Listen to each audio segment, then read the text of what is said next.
protect your future with the peace of mind that hard assets such as gold and silver bullion provide. The fluctuations of the stock market and concern over inflation often lead investors towards safe haven assets like precious metals. If you're concerned about the future of the economy, Coin and Bullion Reserves is here to provide you with the security you need. Come and speak with one of our numismatists so we can help you protect your future. PCB Hobby, the beach's premier hobby store for sports cards, comics, coins, and trading card games. PCB Hobby carries the largest selection of boxes and packs from the latest releases of brands like Topps, Panini, Leaf, and more. Looking for a specific player or team? PCB Hobby has a wide assortment of raw and graded cards. They carry parallel rookie, game used, and autographed cards in both modern and vintage. Have a collection you want to sell? We buy, sell, and trade. PCB Hobby on Back Beach Road, just east of Florida Linen. Call 850-320-8388. I was in the middle of the Atlantic Ocean when it happened. There was a sudden jolt and our submarine crashed on the seafloor. We were in total darkness.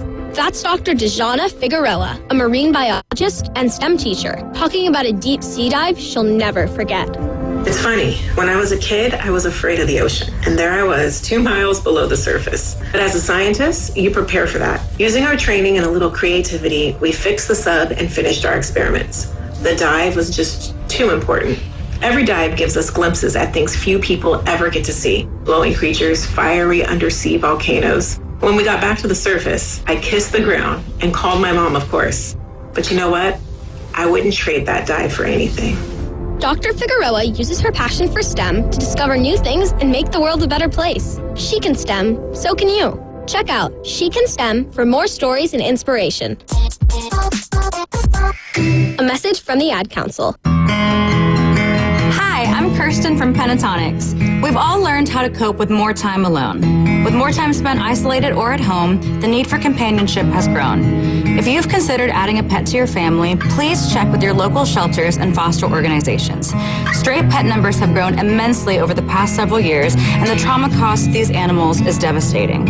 Adopt pets, they need us more than we know.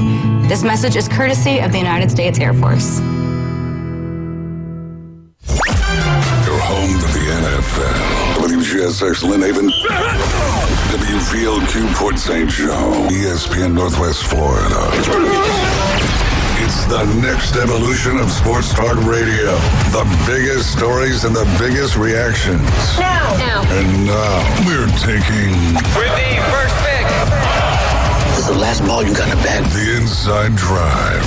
From college to the pros. Interviews with the newsmakers, sports betting, your phone calls, and more. And now, The Inside Drive with Ryan Mulvey. Broadcasting from the Bill Kramer Chevrolet Buick GMC and Kramer Marine Outdoor Studios on ESPN Northwest Florida.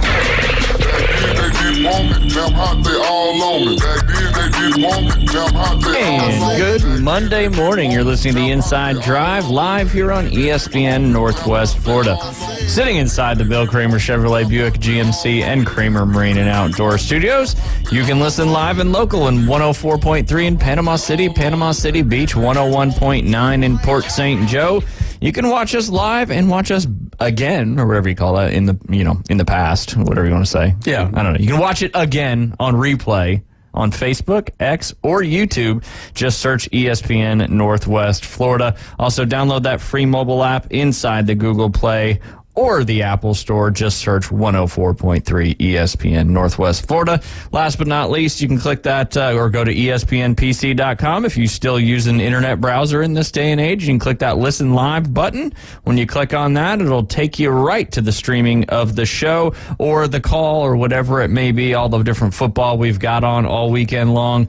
And then last but not least, click that little TV button. It'll take you to FHS TV. Once you get there, you can subscribe for only $42 a month for over 4,000 channels. Jay Henley, how are you doing this morning? I'm doing mighty fine, Ron. How you doing? Excellent. Just take it. How's your body feeling? It's very, very sore. It feels like I weigh about 7,000 pounds sitting in this chair. Feels like Jell-O? A little bit of Jell-O, a little bit of lactic acid build up for sure. But yeah, completely underestimated moving. There's no doubt about that. Obviously we're moving in. We're doing it from sunup to sundown all weekend. Did a little bit this morning as well with a U-Haul truck, me, Beth, and the 2 kids. Well, it looks like you put on a few muscles since seeing you Friday. Yeah, that's exactly what happened. Yeah. Protein and muscles. That's right. Whew, man. But yes, so a little bit on the tired side this morning, but we got a lot going on the next couple of days out there at Bay Point. We got the big Bartenders Classic tomorrow. That's always a fun one. Joey Capo and those guys do a great job. It's kind of a give back tournament. You know, we're pretty much out of tourism season now, although we'll have a couple bumps in December between Christmas and New Year's.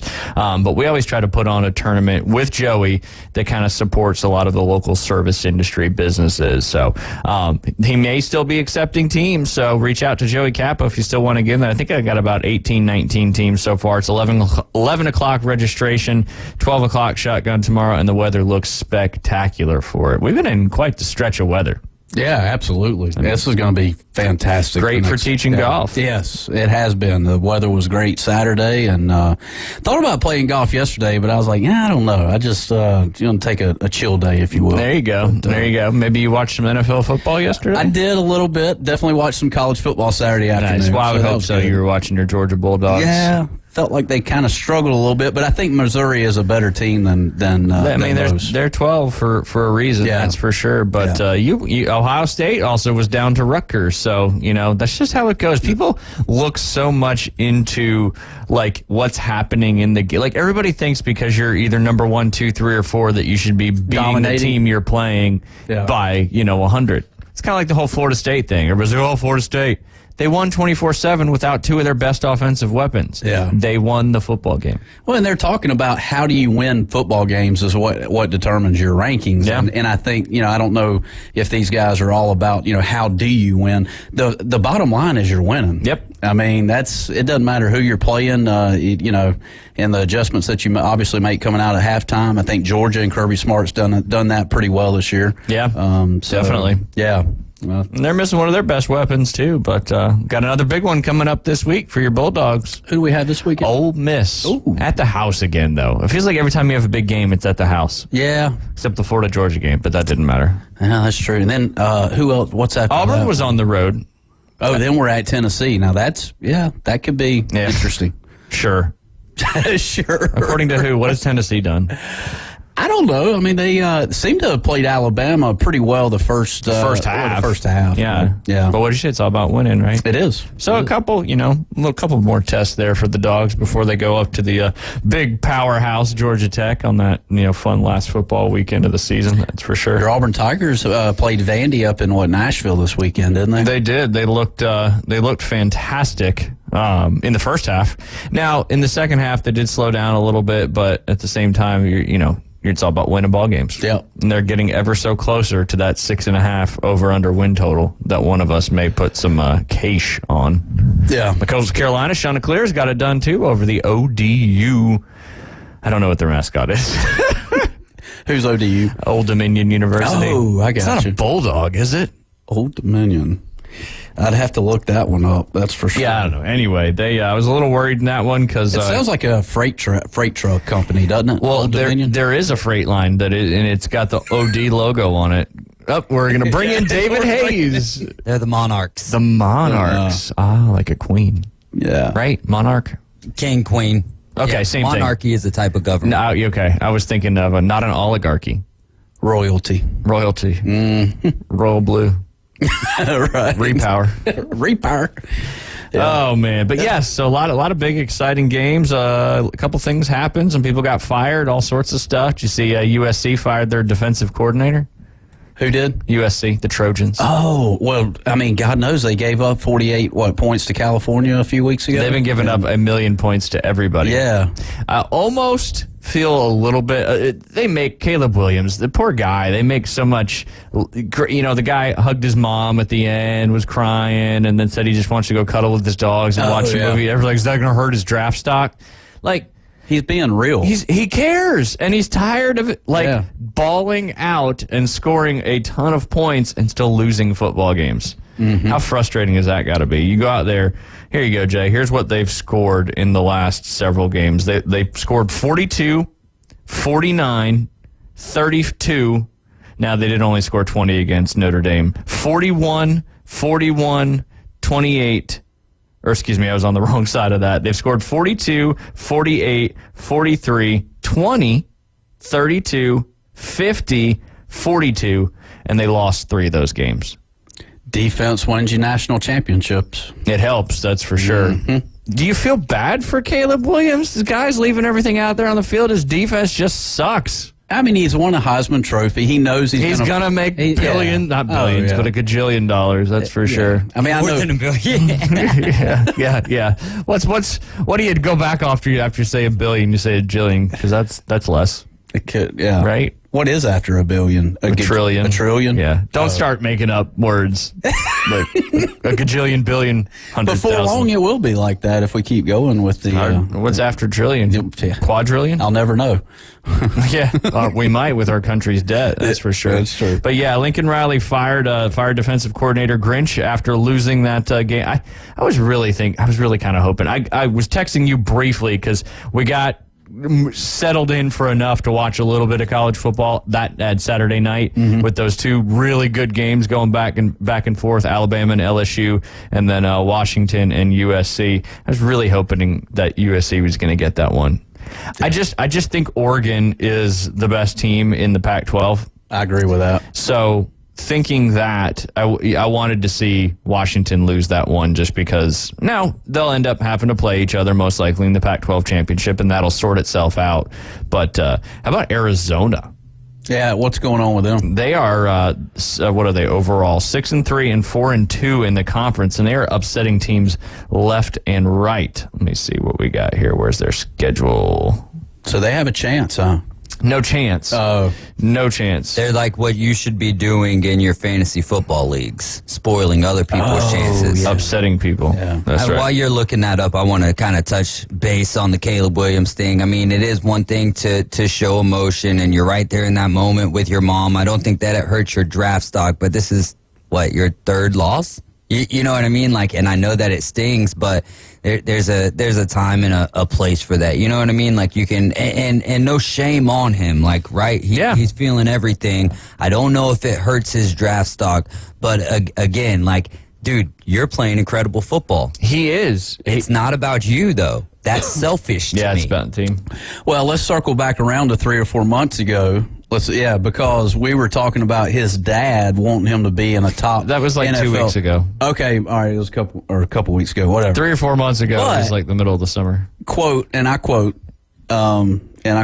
that he needs to learn how to lose before he can win. And well, they're sure learning how to lose. Doing there you a good go. job of it. Yep. So there you go. Yeah, 7-3 overall, 5-2 in the conference. The reason why I mentioned Arizona, they won their first game of the season. They took an L to Mississippi State, won their next 2 against lesser opponents. They only lost to Washington by 7. They lost to USC by 2. Then they beat, at the time, number 19th ranked Washington State 44-6. Then they beat number 11, one of our favorite teams, the Oregon State Beavers, 27-24. And then this past week, they beat number 19 UCLA 27-10. I just, there's no point to what I was just surprised to see that Arizona's beaten 3 ranked teams the last 3 weeks. Yeah.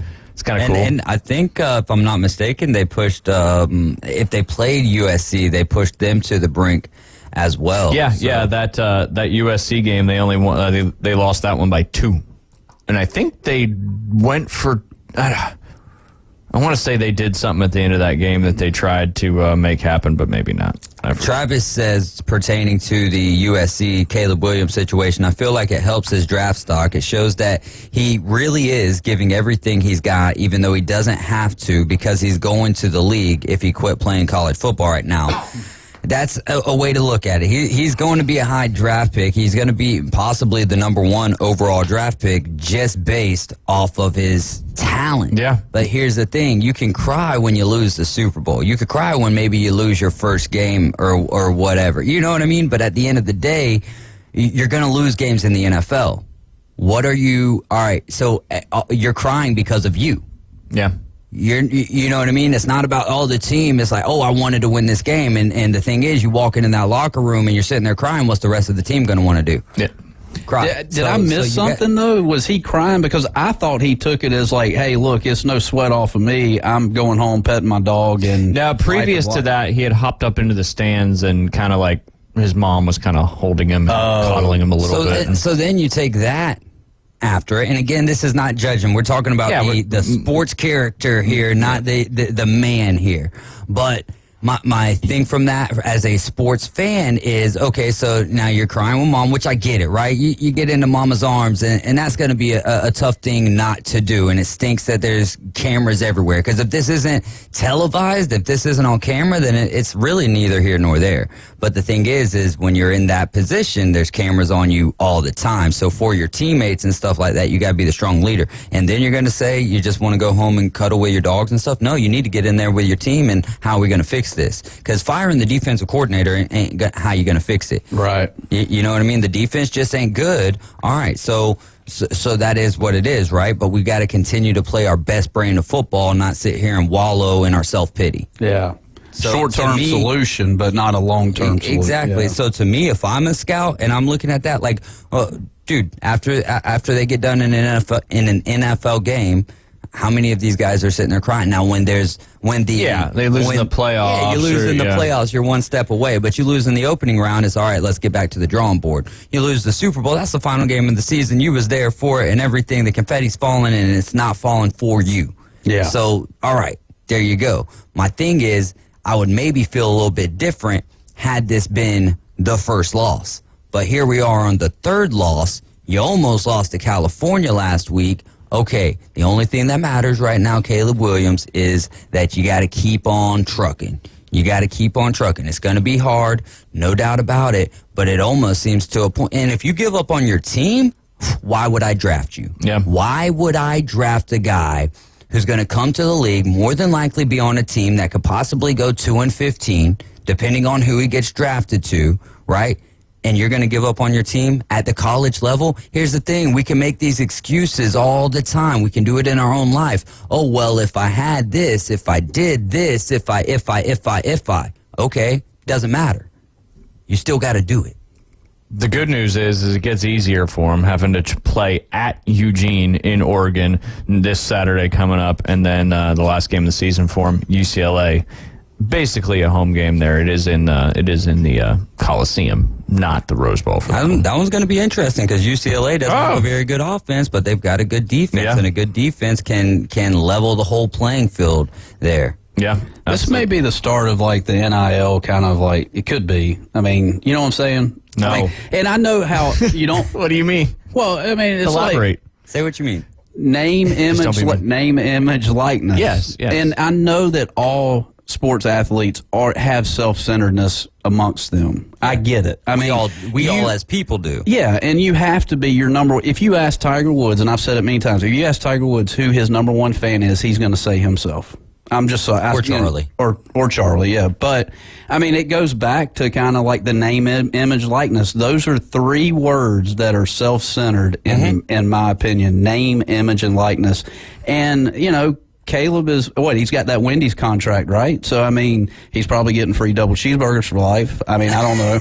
But, you know, it starts at this man is not potatoes. He's getting baked potatoes. That's all he's doing. Baked potatoes and chili. Right. And Frosties. Which chili this time of year, Wendy's is good, by the way. I mean, if they answer the drive-through. Golly, dude. Somebody get Wendy on the horn. See what she's You can't talk to Dave Thomas anymore, though. Well, yeah. I mean, you could if you got some kind of extra telekinetic power. This is true. With the afterlife. Yeah. But you're right though. Like the NIL situation does amplify the selfishness to an extent, because it's not only do you're searching for what you can do and how you can make extra money, which, hey, that's, kind of the world that we live in. But it also then, when you get those deals and now you're making $2 million playing college football, walking around campus, and everyone's sitting there saying, oh, Caleb Williams, number one draft pick. You're hearing that on ESPN and everything. So now it puts you on a pedestal. What else you grinding for? Right. And then your dad comes out and says something like that, which in all reality, good on you, Dad. Like to some extent, you know what I'm saying? Like the same way that we all hated how LeVar Ball talked about his kids and stuff. Well, look what happened for him. Now, has it really transitioned into great play? No, not necessarily. And so there's that factor as well that you got to look at, right? Can Caleb Williams be if you don't got the work ethic, you're not getting along on talent alone. And so that's going to be the other question, right? Is Caleb Williams going to be able to get to the league and outwork other players? Right. That's right. That is certainly the big question with him. I'll ask you guys this one real quick. We've got about 3 minutes. We got Dana Hagens coming up at 11:20 to tell us about the state championship last Friday in the dive. I don't know if she's covering the swim or not, but probably the dive. So several Arnold Marlins had a great showing there in the 2A state championship. Last year, with the entire season, his stats, he threw for just over 4,500 yards, 42 touchdowns, and 5 interceptions with a QB rating in college, which is a little different, of 168.5. Completion percentage was 66.6. So far this year, his completion percentage is 69.2%. He's thrown for basically 3,000 yards with 2 games left to go, so he's not going to throw for as many yards as he did last year. He's thrown for 28 touchdowns and only 4 interceptions. So in the last let's call it the last 3 years, he's only had 13 total interceptions, and he's had 42 plus 21 is 63, plus 28 is 91 or 101? 63 plus 28 is 101. Right? No, 91. 91. Okay, so he's had 91 touchdowns to 13 interceptions in his college career so far at USC. So my question was going to be, do you think he's playing as good this year as he was last year, or do you think he's playing better? Who is this? Caleb Williams. We haven't changed to a different person yet. We're still in Caleb. Yes. We bounced off to Arizona for like 30 seconds. But that was way before y'all were talking about Caleb. Right. Okay. And we're back. I mean, I think that it's the same, to be honest. I think it's consistent, which shows that he's consistent, which shows that I know that it hurts to lose those games. There's no doubt, but there's also, as a leader, the right way to lead guys. And here's the other thing. Kid's still young. He's still in college, so he's got plenty of time, and that's really good for him. But if you when you give those numbers out, I think it's the same, which obviously is a good thing because he's consistent across his career. Yeah, definitely. I mean, he certainly shows some pretty unbelievable slipperiness out there, Jay, to evade the sack and then make some pretty crazy throws. So the talent is certainly there, that's for sure. Don't forget, if you want to have a chance to win a pair of tickets to Florida State coming up here on November 25th, the Bill Kramer and Kramer Marine and Outdoor Fall Football Finale continues today at 12:40. We will take the 4th caller. You'll have to answer a trivia question about alligators. If you get that correct, you'll be entered into the finals of the giveaway that will happen at Kramer GM on the 16th of this month. It's only a week from Thursday. Lots of opportunities. Still got 4 more chances, including today, to have an awesome chance to answer a question about a gator. Absolutely. And if you get it right, you'll be entered as a finalist. Gainesville bound. Gainesville bound, indeed. And speaking of Gainesville, I think it was in Ocala, if I'm not mistaken. But we get back from this break, we'll be joined by Dana Hagens. She is the dive coach over there at Arnold, and she's going to tell us all about the state finals this past Friday. You're listening to The Inside Drive. We'll be right back. Start your morning with sports updates, interviews, reactions, lively discussions, insights, and expert analysis. I think in our lifetime, we will never see another undefeated team. Join Evan, Canty, and Michelle weekday mornings from 5 to 7. It will never happen again. On the Sports Talk Monster. If anyone deserves the benefit of the doubt for one last chance, it's Bill Belichick. ESPN Northwest Florida. Good morning. This is Joanna on ESPN Northwest Florida with your forecast on this Monday.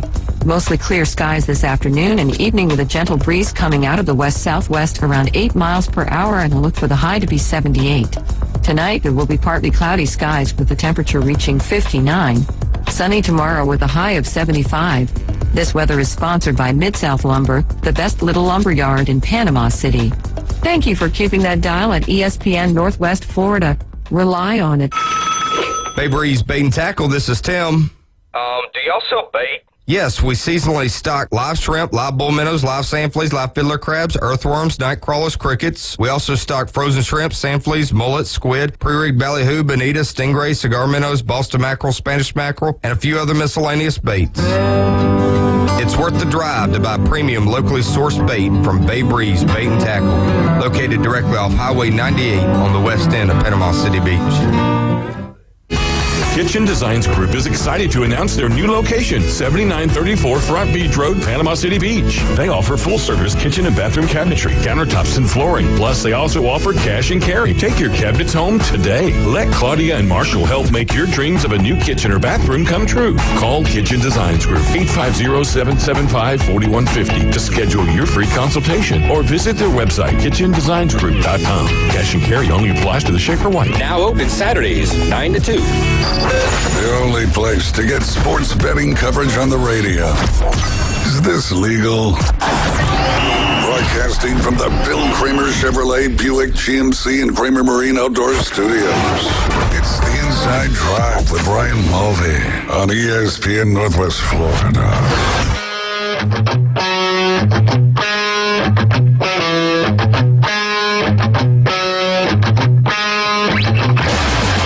Welcome back. You're listening to the Inside Drive live here on ESPN Northwest Florida. Coming up on December 2nd, Jay Henley, it's the Daybreak 76 Panama City Beach Marathon. It's a full marathon, a half marathon, a 5K, or a kids fun run. It's proudly sponsored by Visit Panama City Beach and hosted by the Panama City Beach Chamber of Commerce. All you got to do is go to pcbmarathon.com, click on that register button, and use code ESPNRUN. You'll get 10% off on that. We still got to figure that out. I need you to make something happen with that. We'll see. See if we'll allow you to be in the kids' fun run. Then, and speaking of competitions and doing really, really well, we've got Dana Hagan on the line reporting. She's the Arnold dive coach, and they were just down there at the 2A state championship back on Friday. Dana, how are you today? I'm doing great. Thank you guys for having me on. No, I'm excited to have you on because I can't wait to hear about how successful everybody was down there. We had a great weekend. And again, before I start into some results, I really wanted to thank you guys, the Inside Drive, Coach Hale and Brian in the morning, and just the whole crew over at ESPN Northwest Florida. You've been very generous with your coverage of our divers this season. And I'm excited to share with you how the Arnold Marlins ended up this Friday at the state championship. Yeah, absolutely. I mean, it's exciting. I mean, every sport matters. There's no doubt about that. And anytime you have an opportunity to compete for a state championship, it is a huge, big deal. So, yeah, tell us how the Marlins fared at the state championship. Yeah, of course. And I'm going to, since you guys gave me the floor, I'm going to give you a little update on the swim side, too. Yes, please. I was going to ask if you could.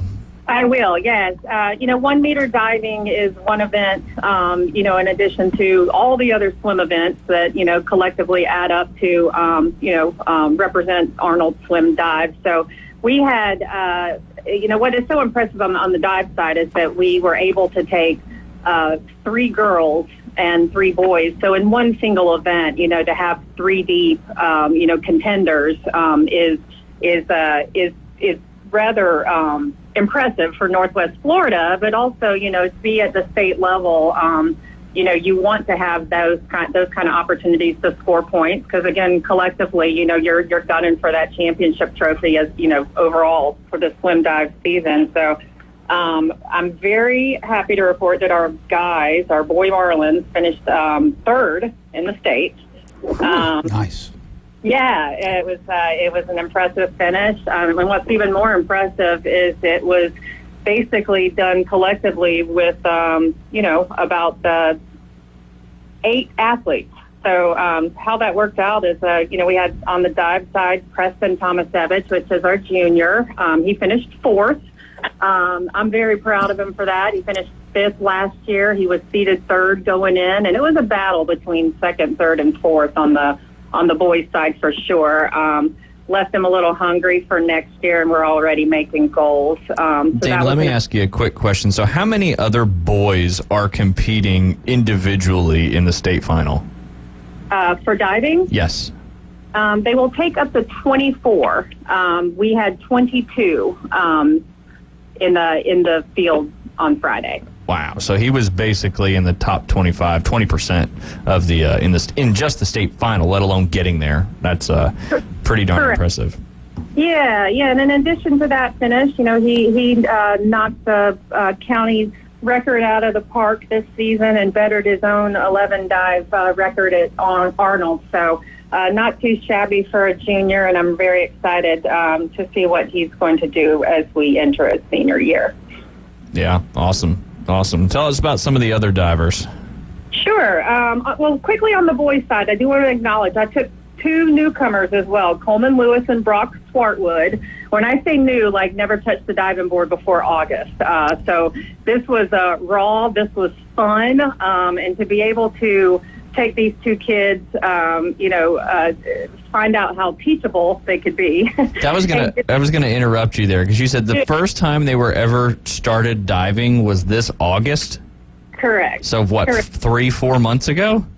Correct. Man, yeah. So while they did not make the finals, they were cut before finals. To be able to get them to an event and a meet of that caliber, to say they're wet behind the ears is an understatement.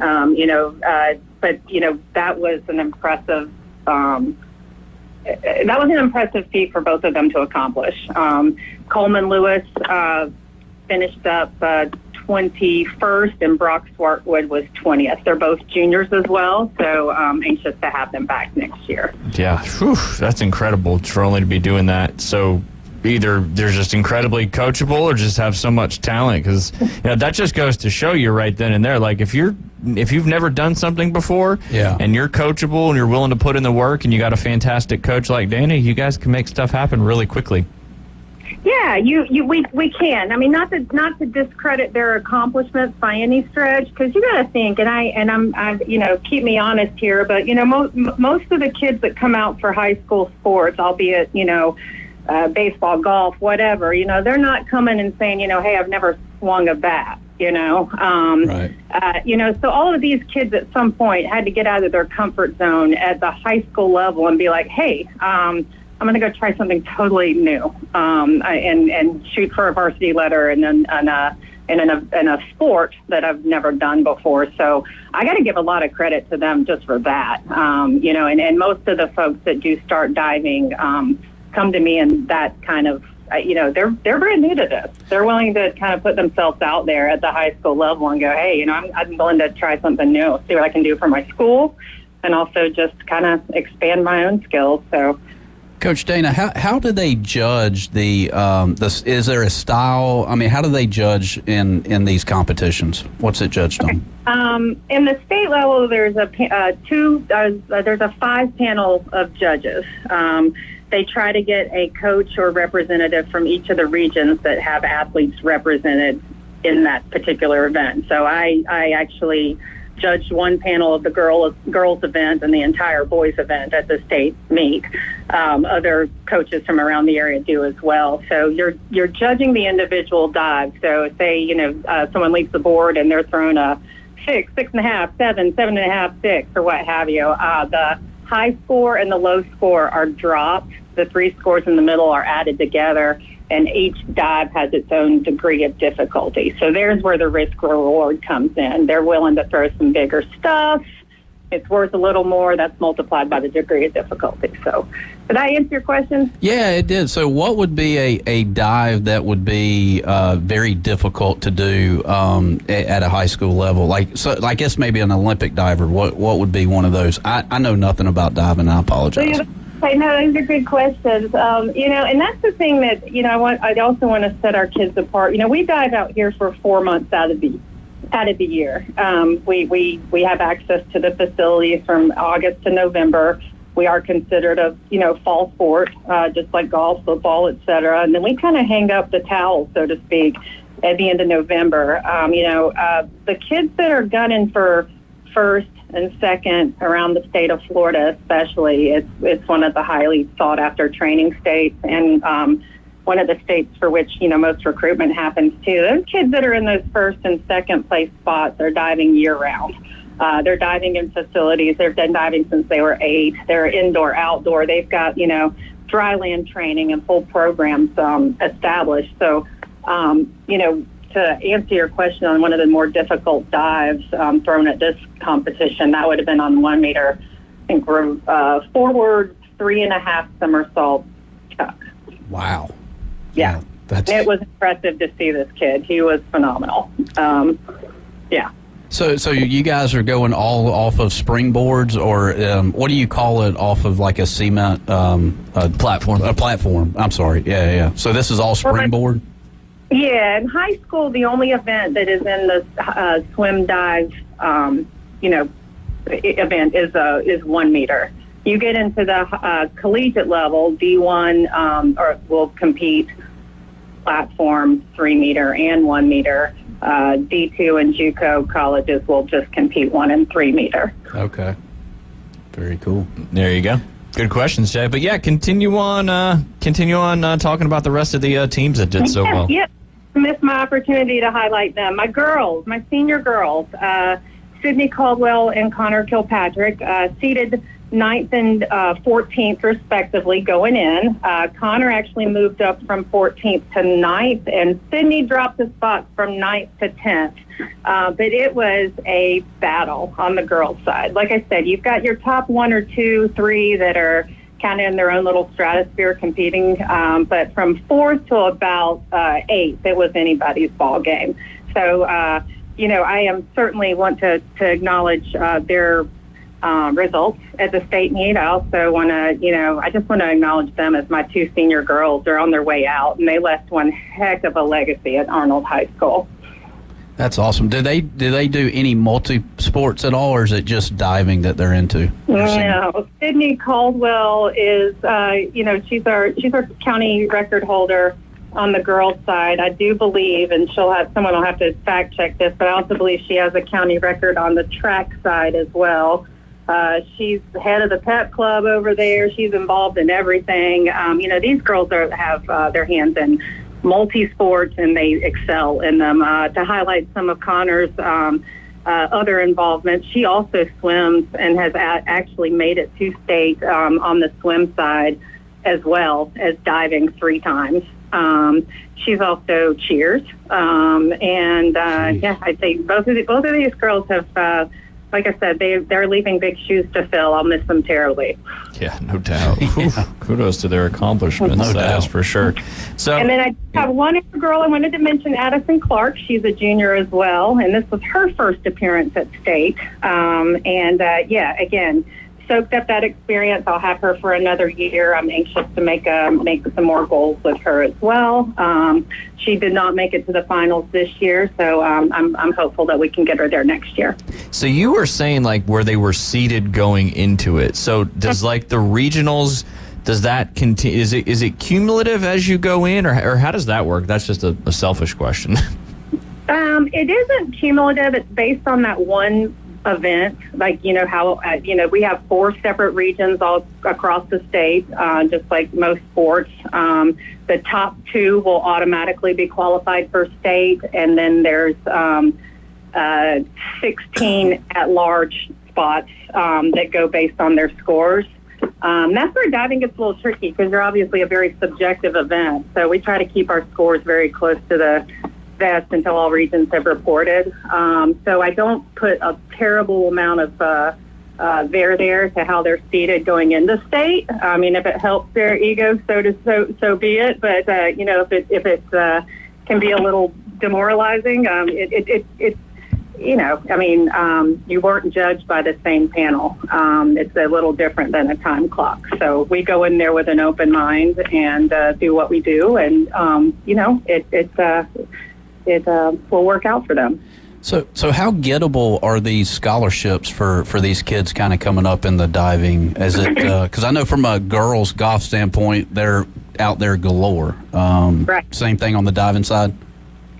Yes and no. I mean, Title IX has opened up a lot on the girls' side, of course. When you look at high school accomplishments only, these kids that are competing in a year-round club capacity and getting exposed to 1 meter and 3 meter and platform diving are going to be more sought after rather than just a 1 meter high school ranking alone. So I think very similarly to probably golf, they're looking at stats across a lot of different entities. But U.S. diving being one of them. So how did you get into coaching, Dana? I mean, is that something that you've always had a passion for? Or no, not at all. No, actually, I dove in high school and in college. No, I'm used to being the one who is coach. So when they tapped me on the shoulder, I think 8 years ago, and said, "Hey, you want to coach?" I'm like, I don't know how to do that. But I do have a passion for the sport. It did afford me the opportunity to go on to college and compete at a collegiate level. About 8 years ago, the gentleman who was coaching at the time, he was over at the dive school, and I think he was anticipating orders at the end of the season, and I got kind of roped in, and we co-coached for a season, and then after he left the area, I've been doing it for, I think this is the 8th season. Wow, man, that is great. That's awesome. Yeah. We got about a minute and a half, Dana. Do you want to hang on for a couple more minutes into this next segment if you've got time to talk about the swim? Yeah, I can do that. Okay, I'm going to ask you a quick question before we do that. So was the overall competition, was that a combination of swim and dive, or was it just, because I know I was reading a recap that on Arnold High School's Facebook page and said, like, talking about the boys' overall finish and the girls' overall finish. Is that for... Yeah, that would be a combination of all swim dive collective events. Gotcha. So you got a dive competition, a swim competition, and you also have a swim and dive competition. Well, just like the 100 free or the breaststroke event, or we're just another event. Gotcha. Okay. It's like the field events of a track and field event. Makes sense. Okay. Yeah. I get it now. Yep. So it's just the diving is, like you said, it's like the backstroke or the whatever it may be. It's just another part of the overall competition. Huh. That's cool. That's really neat. And one thing that kind of really stuck with me when you were talking, like all other sports, when you're talking about, track and when you have clocks and like it's factual stuff.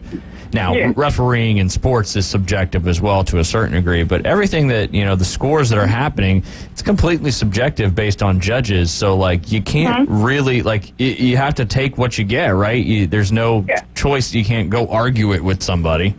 Right. There is a methodology. There's things we're looking for, from flight and approach, distance from, the board, how they're entering the water. There is some methodology to that, and you know that, and before you are put on any sort of panel. Awesome. Yeah, I figured there had to be, there's criteria, but it's still subjective, that's for sure. But, hey, we're going to go ahead and take a quick break. When we get back, we'll talk a little bit about the swim results and how they fared overall in the state championship. You're listening to the Inside Drive live here on ESPN Northwest Florida. Arnold dive coach Dana Hagan on the line with us, talking about how successful those Marlins were over there. I want to say it was in Ocala, but I'm not 100% on that one. We'll be right back. ESPN Northwest Florida. It's the Coach James Hale Show. They got what they deserve. Hey, Bill, can you believe it? Another high school football regular season's over. It flew by. It has. Well, it's technically not over. Hey, all that black morning, what did you think about that black outfit? I thought it was ridiculous. Weekday morning, 7 to 9. ESPN Northwest Florida. The sounds of is everywhere, and the cooler weather is back a little now and then. So that means it's time for a trip to That Boot Store to outfit the whole family in their favorite Western wear for that colder weather on the way. And if you need quality work clothes, check out the large selection of Carhartt work clothes, boots, and shoes available at That Boot Store, open Tuesday through Thursday, 9 till 5, and Friday and Saturday, 9 till 5:30, next to Billboard Kia, 15th Street in Panama City. Remember, God is good all the time. At Bay Breeze Bait and Tackle, you can find all the necessary items for an unforgettable fishing experience. From pin rods and reels to the best hand-tied rigs in Florida, we have it all. With the help of our friendly and knowledgeable staff, you can be sure that you have the right gear to make that big catch. Come experience a great local bait and tackle shop located directly off 98 on the west end of Panama City Beach, located just 5 miles west of Pier Park. It's time to pick your path and go big and go bold from Bill Bird Kia. You can drive away in a brand new 2024 Telluride from Bill Bird Kia. The 2024 Telluride protects what matters, and it's built for the long haul. Its technology will connect with confidence, and its upscale, all-around rugged look will take you on to the next adventure. The road is yours. Bill Bird Kia, the home of the 20-year, 200,000-mile warranty. Stop by and see us today at 2435 East 15th Street or BillBirdKia.com. Welcome to the Inside Drive, the next big thing. It's a big, huge, giant deal. Sports betting, huge reactions, your calls and real-time coverage of the stories you're following. Broadcasting from the Bill Kramer Chevrolet Buick GMC and Kramer Marine Outdoor Studios on ESPN Northwest Florida. And welcome back. You're listening to the Inside Drive live here on ESPN Northwest Florida. Don't forget, coming up in a little less than an hour will be your second opportunity to try to get yourself a chance to win a pair of tickets to the Florida State-Florida game coming up on November 25th. That is sponsored by Bill Kramer. You'll have to answer a trivia question about an alligator. We'll take the fifth caller again. That's coming up at 12:40, so don't miss that opportunity to make that happen. But we do still have Dana Hagan on the line. She's the Arnold dive coach. Dana, tell us a little bit about how the swim team fared. I'd love to do that. First, I also wanted to acknowledge the coaching staff over at Arnold, Coach Jen Morgan, Coach Sarah Giat, as well as the coaches Philip and Brian, of course, that help these swimmers year-round stay in shape. I mean, everyone. I mean, it takes a village, as you know. No doubt. Quickly, some swim results. First, we had junior Gibson Cree take home the bronze in the 500 free. He also took home the bronze medal in the 200 free. And then we had senior Ben Parsons take third, the bronze in the 50 free, and he brought home the gold in the in the 100 free for the time of 45:83. So very impressive. It gives me goosebumps. That was a heck of a race. I also wanted to acknowledge we had two relays. Now Gib and Ben were on both those relays, but we also had freshman Peanut Rodemaker and sophomore Cullen Descalzo on both of those relays, and they too brought home medals to Arnold. So really good showing on the swim side. We didn't have we weren't there necessarily in depth, but we did bring home overall the team bronze or third place trophy on the men's side. So third place overall, and little Arnold Marlins getting it done down in the state championship for 2A. Yeah, and we will certainly miss Benjamin Parsons next year. This was his senior year, but we've got some youth coming up, and excited about next season already. Dana, I know, like in basketball, the vertical leap is huge in basketball. Is that super important in the diving as well? Are you guys working on vertical leaps and stuff like that? Good question. Yeah, we try to incorporate dry land when we can, and that includes box jumps and all sorts of technical things too. I mean, the hurdle, how they leave the board, is literally the most important aspect of diving. I mean, and to get that technically accurate takes. And can take, frankly, years. Yeah. I mean, I use the analogy all the time. Ask the kids. I mean, it's like a golf swing. I mean, level of precision and balance that you have to have on the end of the board to execute and to be accurate is where it's at. So we do spend time on that. Well, I was going to say, and even if you have a little bit of scared, if you're scared on that board, I'm sure that board can come back and bite you. I'm sure. I mean, you got to be strong. Yeah, you do. So there is some physics to it, and we try to take the time with that as well. You're also dealing with kids, and you coach them as well. That you see them one season, and next season they're 6 inches taller, and they're gawky and walk at you like you're trying to reteach a giraffe how to walk down the diving board. Right. But there is a lot of technical aspects to it. To be successful once you leave the board, you got to know what you're doing from literally your first step. So in the last 8 years, I know you've kind of seen some athletes come and go. Is there one in particular that has really given her or him his or her all and have done like phenomenally? One that's maybe stood out in the last 8 years? You know, every class, you know, you has a piece of your heart, you know, for sure. And I have been very fortunate to see a number of my divers over the 8 years, you know, move on to, you know, competing at a collegiate level. You know, we've had diver go UCF, Rose Holman. I've had 2 boys go to Delta State. You know, and just to be able to use this sport as a catalyst, as a springboard, no pun intended, or all pun intended, whatever. And, you know, to take this to a collegiate level has been extremely gratifying. You know, but, you know, you kind of hit a point earlier, Ryan did, that all these kids are student athletes. They're extremely well-rounded. You know, I've got you know, former Mosley athlete that's at the U.S. Naval Academy at the moment. You know, I mean, we really, you know, it's a character building program, just like any sport at the high school level. So I've had a number of athletes that, you know, I'm proud of my alums. Yep. As you should be. Yeah. Hey, so on the flip side of that, Dana, since we got you on, if somebody wanted to get into swimming or diving at a younger age, what would you tell them? Where would they start?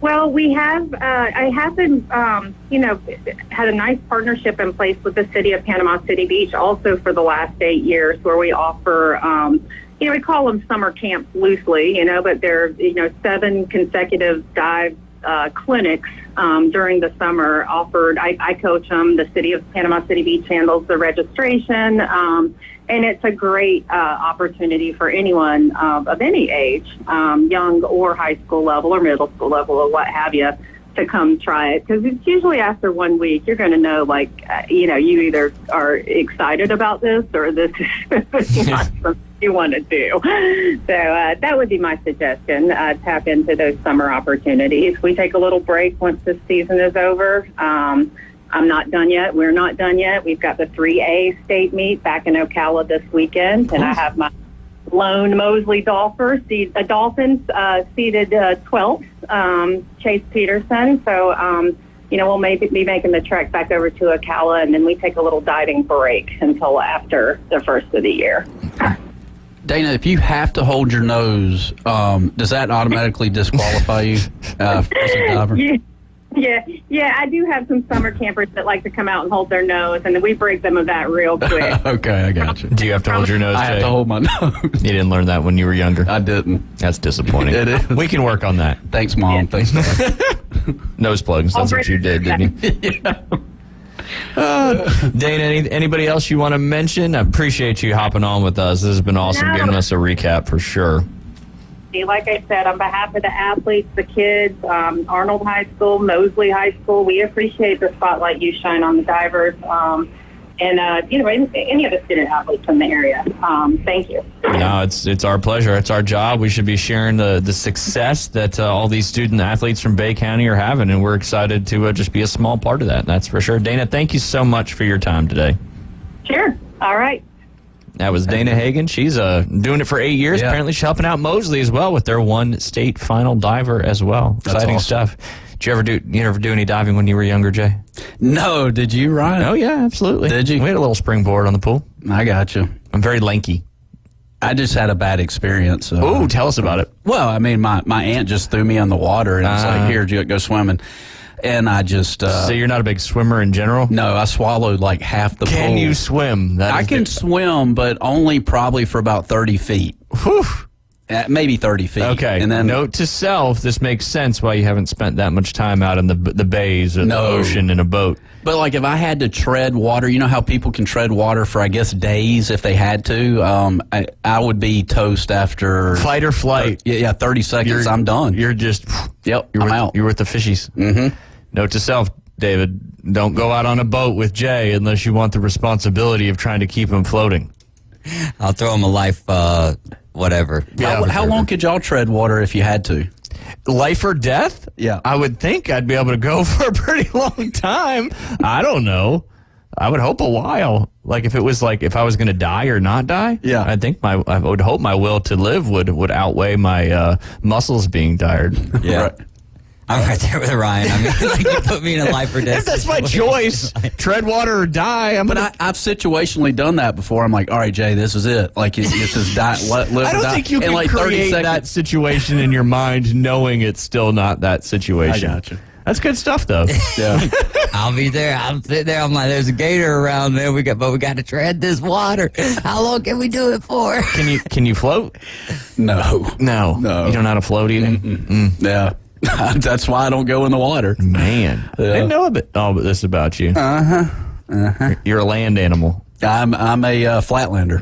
Yeah. Flat earther. Yes, you're one of those too. But man, that's tough stuff. And to hear that these kids have only been doing it since August. And they did a state. They went to the state championship final. That's amazing. Districts, regionals, and then to the state final. Amazing. That's like picking up a golf club for the first time and then making it through districts to regional. I mean, amazing. Yeah. I mean, pretty fantastic. Yeah, that's great. That is for sure. I know Keith's going to be calling us at some point in the next segment, so we can start diving into it just a little bit. But y'all have the bleep thing ready? He should know. Okay, he should know. We don't have a bleep thing. That's why it's a dice roll. Yeah, so everybody's supposed to do what they're supposed to do. Because he was hot about those Falcons yesterday. Well, and speaking of that, pretty wild stuff coming out of Minnesota. Obviously, I forget his name. I got Clayton Tune stuck in my head. The guy that started for Minnesota in the game and then got knocked out for the concussion. Mm-hmm. David, do you remember that one off the top of your head? Who the starter was from BYU for the Vikings? Jaron Hall. Thank you.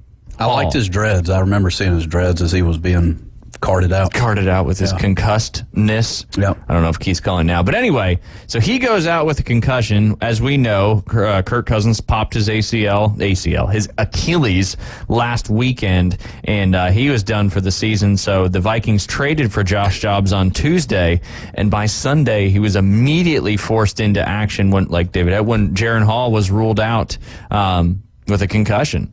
They came back and won the game 31-28. But here's some crazy stuff coming out of that. Incredible stories from the Vikings locker room. Josh Dobbs didn't take a single rep with the offseason in practice. Off-season, with the offense in practice. No snaps from Garrett Bradbury. He had never thrown a pass to anyone and didn't know most of their full names. He kept saying, that's for next week, he said, not thinking he was going to have to play this past weekend. When Dobbs came into the game, the Vikings offense huddled on the sideline and went through the team's 5 primary cadences, said their right tackle, Brian O'Neill. This is the first time he had gone through it with the rest of the offense. And he had to go out in the field and play. But this is another one that I didn't see until just a few minutes ago. Josh Dobbs said that Vikings head coach Kevin O'Connell was essentially translating calls and mapping out plays mid-huddle as the play clock was trickling down. Kevin O'Connell called Dobbs' ability to handle it one of the most impressive things he had ever seen in his career. So basically calling in the play and then telling him what the play was, all while the play clock is trickling down, while they're trying to move down the field, while they're trying to make stuff happen. It just goes back to let athletes be athletes. Let them be intuitive. I use that word a lot. They're already proven athletes. Take the X's and O's out of it. The problem with being a quarterback, though, it's all about X's and O's. You got to know what the cadences are. You got to know what your offensive line is doing. You got to know the routes that your receivers are running. Yeah, but, I mean, they were talking about it last night or night before. When they get into the red zone, you've got to prevent the scramble. When these wide receivers... That was the big difference. See, that's no X's and O's. You're creating time. He's basically playing backyard football, so to speak. Yeah. You guys get open, I'll run around, and then I'll throw it to you. That's the beauty of it. And not that Dobbs hasn't been... I mean, he's done the Cardinals' record is not conducive to that, but Dobbs certainly looked pretty good. Hey, Travis, I know we got you on the line. We only got about a minute and a half till the top of the hour break. What you got for us real quick? I was just going to say it feels great to be on the top of the NFC South again. Yeah, top of the worst. Oh, man. Hey, that's all that matters, though. Your defense continues to look fantastic with a lot of interceptions making stuff happen. But, yeah, no, good stuff. That's for sure. That's for sure. What'd you think about Dobbs beating the Falcons? Man, I thought that was hilarious. The fact that Arthur Smith has a job this morning is way beyond me. I know the entire Falcons nation probably thinks that. I thought it was hilarious. I stood there and watched it.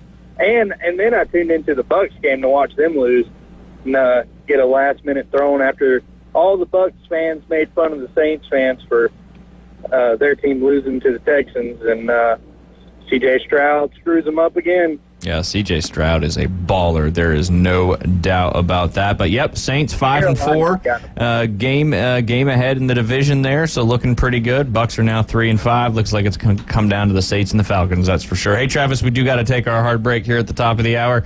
I think Keith may be calling us in the next segment, but if you want to give us a call later, feel free. Yeah, for sure. Thank you. Awesome. Thank you, Travis. You guys are listening to The Inside Drive. We'll be right back with some Afternoon Delight.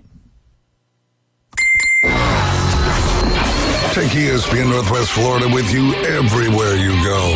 Anytime, anyplace, anywhere. The sports talk and live play-by-play doesn't have to end when you get out of the car. The ESPN Northwest Florida app streams your favorite sports talk hosts and the biggest games in ultra-high fidelity. This is of utmost importance in travel. Take the sports talk monster with you anywhere you go. Available for Android and iPhone. Use it anywhere or any place. Good morning. This is Joanna on ESPN Northwest Florida with your forecast on this Monday.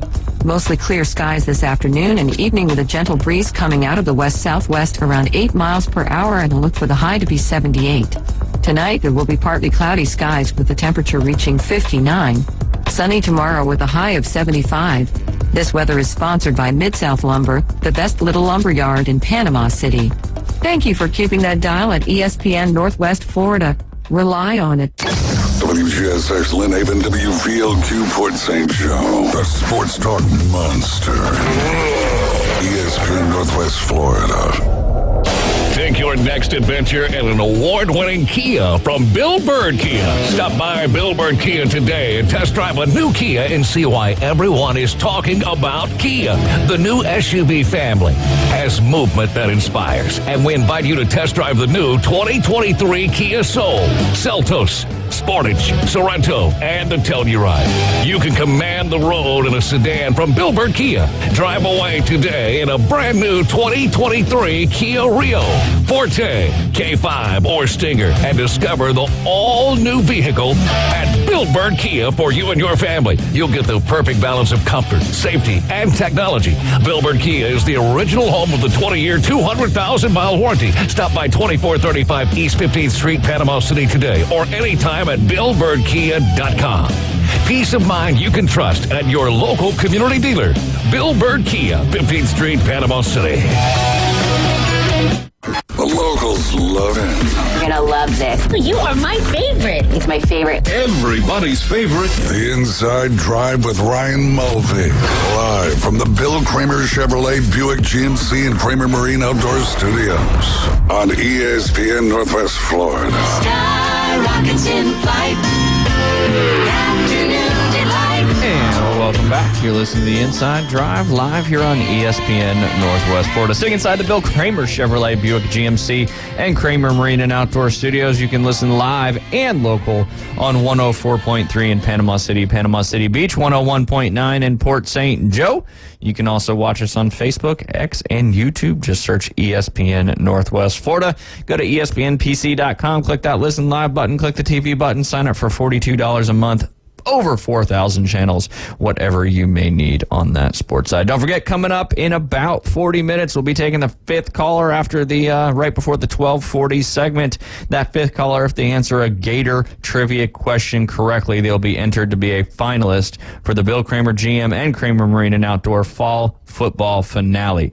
We got, after today, we've got three more. We've got today, the 8th, the 9th, and the 13th, and then the 16th will be live from Bill Kramer GM, giving away that pair of tickets to the Florida State Florida game coming up. That's going to be a huge game for the Seminoles if they continue on what they're doing, trying to remain undefeated. Last game of the season, man. It goes. Can't hold anything back. When you're having fun, time flies. I guess we've been having fun. NFL's halfway over. Gosh. College football regular season's only got like 3 weeks left. Crazy. It is. What are we going to talk about when football is over? I don't know. I'm looking forward. I tell you what, you get through the holidays, you get through Christmas. I so look forward to golf January golf, man. I don't know. There's something about watching those guys out in Hawaii when it's kind of a bit chilly here in the Panhandle, and I so look forward to that, man. So that's what I look forward to. Yeah, definitely. It's going to be interesting to see how that new season takes shape with all the elevated events and all that stuff. Yeah. Did you see the PGA Tour said that PGA Tour players could play in a live golf event? It is it's like a promotional event. It's not really a live event, but it's a promotions event to determine to be qualifying event only and not part of the live actual series, because the live is over, but it's like another like in between event. So do you think they have to know like a secret handshake to get in or something like that? No, they just get lots of money put in their pockets. Gotcha. No, not for this one, but that saga is still ongoing. That is for sure, because the merger it's never officially happened, and they're saying it may not happen now. We can dive into that on a different day at a different time. But did you see? I don't know how to pronounce his name. There's pretty crazy stuff that happened in the NFL. I watched almost no football during the last couple of days, but I don't know how to pronounce his name. I'm not even going to try, but one of the Texans running backs kicked the go-ahead field goal with about a little under 9 minutes left in the game to put them up 33-30 over the Tampa Bay Bucks. Say that one more time. The Texas running back? Yeah, I think his name is Dare. Maybe David. Maybe that's so you don't have to look it up. I got it in front of me. It's Bawale. Is Ogun Bawale. Dare Ogunbowale. We're going to go with that. Okay. I think I did good on that one. So how did he, I mean, what transpired this to happen? Not having their normal kicker. Oh. And no backup. He was the backup, and it was from the 20-yard line, so it was a 29-yard attempt. Knocked it right through. Pretty impressive. Interesting. And also, you know who else was really impressive? Who? C.J. Stroud. Yes, he was. Yes, he was. I noticed that in some of my fantasy picks that Keith Fleming gave me this past week. And if you had the Stroud-Collins stack, that was a good one. It was. That was a good one for sure. I did. The only DraftKings I did was a group of 4 of us usually do a weekly one, and luckily I was able to come out on top, mainly because of C.J. Stroud. Mm-hmm. But C.J. Stroud, Bryce Young, all these other, we've talked about the quarterbacks in the league that, that get drafted early and it didn't work. It just goes to show you, it doesn't matter how much scouting, how good they play in college, or what you do, drafting a good quarterback or the right quarterback is an extremely difficult thing. Number 1 pick, obviously we know, went to Carolina, and this isn't a knock on Bryce Young. It's a totally different team. He had a tough day yesterday, threw 3 interceptions and 2 pick sixes in the loss to the Indianapolis Colts. And then on the flip side of that, like we were just saying, the number 2 pick, C.J. Stroud, had arguably the greatest rookie quarterback game ever. He threw for 470 passing yards, which is a rookie record, 5 TDs, no interceptions, and he also drove the Texans all the way down the field to take care of the Buccaneers with 6 seconds left in the game to go up and win that one. Wow. Pretty much a shoo-in, I think, for the offensive rookie of the year. What do you think? I agree with that. That's some huge numbers. He's got 4 touchdown passes and only 1 interception, and the Texans are hanging around there in the wild card hunt just a little bit. Here's a crazy stat. 13 fewer games played than Kenny Pickett, and C.J. Stroud has 14 touchdown passes. Kenny Pickett only has 13. That's all you got? Give me more. Well, I mean, we keep talking about the NFL and they keep hitting the under, right? I think the defense not in this game. Well, not in this game. But I mean, I think the defenses have gotten better. I ultimately think a lot of these NFL quarterbacks, man, they're trying to hit a moving target, and I think that moving target is probably the size of your side window on your car. Oh, maybe even smaller or maybe even smaller than that. Yeah. So I think they get discredited quite a bit from a quarterback standpoint. You've got to throw it into a super small target to be effective in the NFL. Absolutely, and some of these passes C.J. Stroud was making. And speaking of the guy who gave you the Stroud-Collins stack, we've got him on the line. Keith, how are you doing? Not great, guys. How are y'all? Let us have it. Just keep it clean. I mean, maybe Jay had it right all along, and I owe him an apology. I should have dropped my fandom as well. I'm at a loss for words. I mean, this is a franchise. You got to remember that we have, I really feel like, I guess you'd call it screwing the pooch, trying to keep it PG. I think a buddy of my friend's dad used to always say, you could mess up a wet dream. That's the Falcons. They find ways to just lose games and do the worst possible things imaginable. And, I mean, just from the start of the game, we get so lucky that this quarterback Hall, who's going to be awful, is going to play.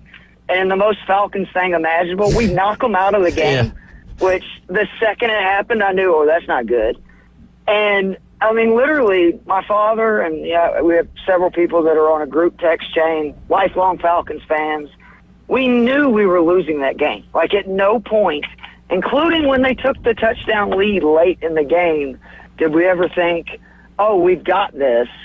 And it's just, I mean, it's like Murphy's Law. Whatever can happen will happen.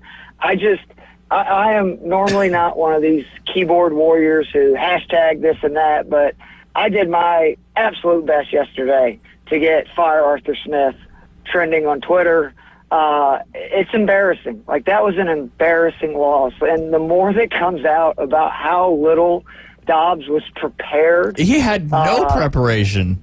I kind of like. He didn't even take a snap from center. No, that was literally his first snap from center was on the sidelines. It's awful. And I like what Jay said earlier, which is shocking when he was analyzing NFL football. But yeah, he was just kind of out there playing backyard football, trying to find an open receiver or just taking off with his legs. And that's what really, I think, and you guys have talked about being Falcons fans and the misery, and I don't know that because I'm not a Falcons fan. So looking at it from the outside, when y'all went up 28-24, I think, there goes the crazy comeback for Dobbs. But then what you just said a few minutes ago, you knew it was going to, and it just came to fruition. Just wild. It's just, I mean, it really is embarrassing. And I'm so sick of the smug Arthur Smith press conference. He thinks he's the smartest guy in the room. He's not. That's been proven time and again. And the real issue is good for him of who his daddy is and all of his wealth. But this is literally the definition of privilege when a guy can be so smug and so dismissive of very fair points by media, fans, etc. What does he care, right? Like, if he ends up getting fired and he never gets another job in the NFL, he's got a pretty good life. It's sickening. And I mean, again, Bijan Robinson, I apologize to everybody that I told to play him this weekend because I assumed with no Drake London and a quarterback that throws 24% of his passes for his career to running backs, they were going to get Bijan involved. I think they threw 2 targets to him. There were 7 targets in the passing game to running backs. 2 of them went to the guy you picked number 8 overall. I mean, it's just, I'm to the point where until they fire this guy, I'm kind of done with him. Like, I really am. And I hate saying that. Like, I'll always be a Falcons fan, but I cannot support an Arthur Smith-led Falcons team anymore. He had the excuse of no talent the last 2 years. I'll give him that. Like, we were a team that was below average in talent for the NFL. That is not the case anymore. And look at the teams we've lost to and the QBs that have been playing. It's embarrassing. That's really the word. But if you had 10 or 15 seconds and you're talking to Arthur, what are you telling him for the Blank or coming weeks? Smith? Arthur Smith. Yeah. I tell him that pack your bags. I'll drive you to the airport, bro. Your services are no longer needed. All right. Well, let's say. I mean, what's he got to do as a coach to move forward and get a few more wins to potentially win the NFC South, right? I mean, they're only technically a game back. Yeah. I mean, obviously, the first thing would be is to make it a priority to get your best players to football, which, if you look at the games we've won, they've done that. But he's too smug. Again, he's too smug, and he thinks he's too smart. And, the plays that he ran once they got the ball on the 1-yard line off that turnover yesterday, which was really the turning point of the game because it knocked out, their quarterback. And then, to get the ball right there, and, I mean, goodness gracious, we gave a carry to Janu Smith. They're running, Tyler, I don't understand it. You have Bijan Robinson, who, how upset I was that we took him anyway because Jalen Carter was there, and that pick made so much more sense. But they didn't have that guy and be like, nah, you know what? We're not going to give him the ball. We're on the 1 yard line, or even try a QB sneak with a running quarterback. Now we're not going to, try to do that. We're going to try to, do this. I don't know, just cute, like try to outsmart, I'm the smartest guy in the room type crap, and it backfires. And it's so embarrassing. I mean, it really is. It's to the point where I think Arthur Blank overall is a good owner. I appreciate a lot of stuff that he does with, like, the cost of drinks and food and stuff in the stadium. Like, he does care, but if he doesn't understand that, we're already a laughingstock franchise, we have 28-3 that we're always going to have to live with. You can't have this kind of stuff happen and there not be ramifications. And he should fire him. He should immediately promote the defensive coordinator, because the defense has made a huge turnaround this year from last year, and he's going to get attention anyway, and we move forward from there. But to just continue to let Arthur Smith be the coach and, not adapt and do things his way, which are just honestly stupid. You can talk to Alan, who knows a lot more about X's and O's than I do on that front, but it's maddening, and it's embarrassing. I mean, do you think there's a problem child somewhere on that offensive team? Would you consider there a problem child, or is it Arthur Smith? I would have to say right now it's Arthur Smith, because it's just like with Ritter. If you look at his best games, they force-fed the ball to Bijan, to London, and Pitts. I mean, it just was. Like, all of his best games, those were the highest targeted games that London and Pitts were targeted. And I get into this with people all the time. The coaches absolutely can control, kind of where you funnel the ball. I understand the quarterback's got to make a decision, and the defense plays a role in that. But there's a reason we keep up right with first-look targets, because that is the play, like who the play is designed for. That's who you're trying to get the ball for. And then if it's not there, you progress from that point. And it's just maddening. I don't understand it. And it's great that Janu Smith has been a big part, and he should be involved in it. But why are we running plays to Janu Smith on the 1 yard line? Like, we have 3 first-round top 8 picks, and we're going to Janu Smith to run the ball. It's insane. It's insanity. Well, and I took Bijan, because we talked on Friday, and I took Bijan because I think you had mentioned something about that Heineke was going to throw to Bijan a little bit more yesterday, and obviously that didn't happen, right? I don't even think Bijan caught a pass yesterday, did he? I believe he had 2 targets. I want to look that up right now, because I know that at one point yesterday... I got you, Keith. You got it? I mean, they were throwing the ball to running backs. He got 4 targets, caught 2 passes. And again, what I said, they ended up throwing the ball 8 times to running backs. So that is still kind of in that percentage, 8 out of 38. I'm not sure exactly what that number is, but that's a pretty significant number. But the fact that Janu Smith and Kadero...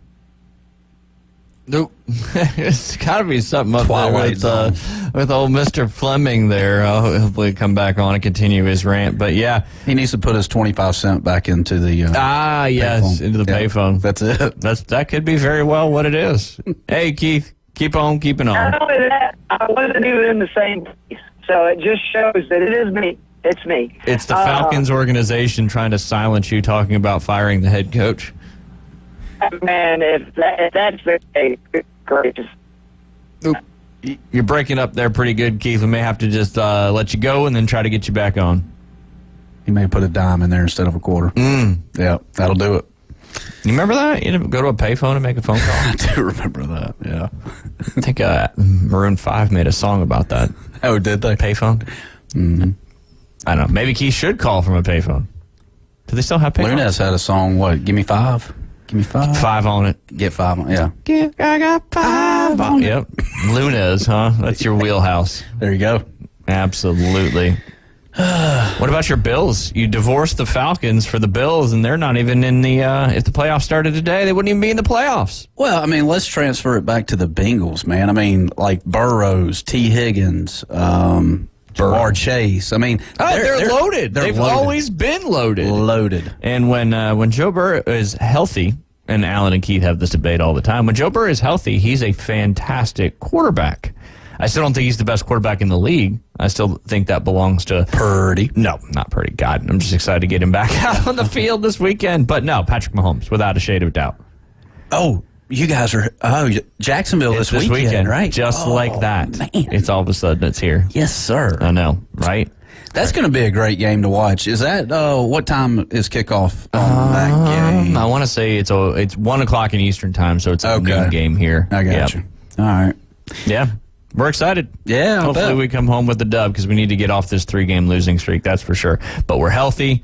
I don't know about Big Trent. I don't know if he's back yet, but Debo's back. We got Chase Young. He's now. I keep forgetting we traded for Chase Young. Purdy did a George Strait pure country, man. He went back to his roots and started farming this past week. Well, that's what they do. They farm in Iowa. Yeah. What else are you going to do? Yeah. Got to find them roots. Go back to grandma. That's it. Go back to grandma, get you a nice home-cooked meal. That's it. Reset the old, time, whatever. I don't know what you're resetting. It's not the clock, but no. But you're resetting your whole entire thing and feeling good. He'll be ready for Jacksonville. I'm excited. And I know you guys will be ready for Jacksonville. Yeah, absolutely. Even though our first weekend where we're not moving, we're not even going to be here.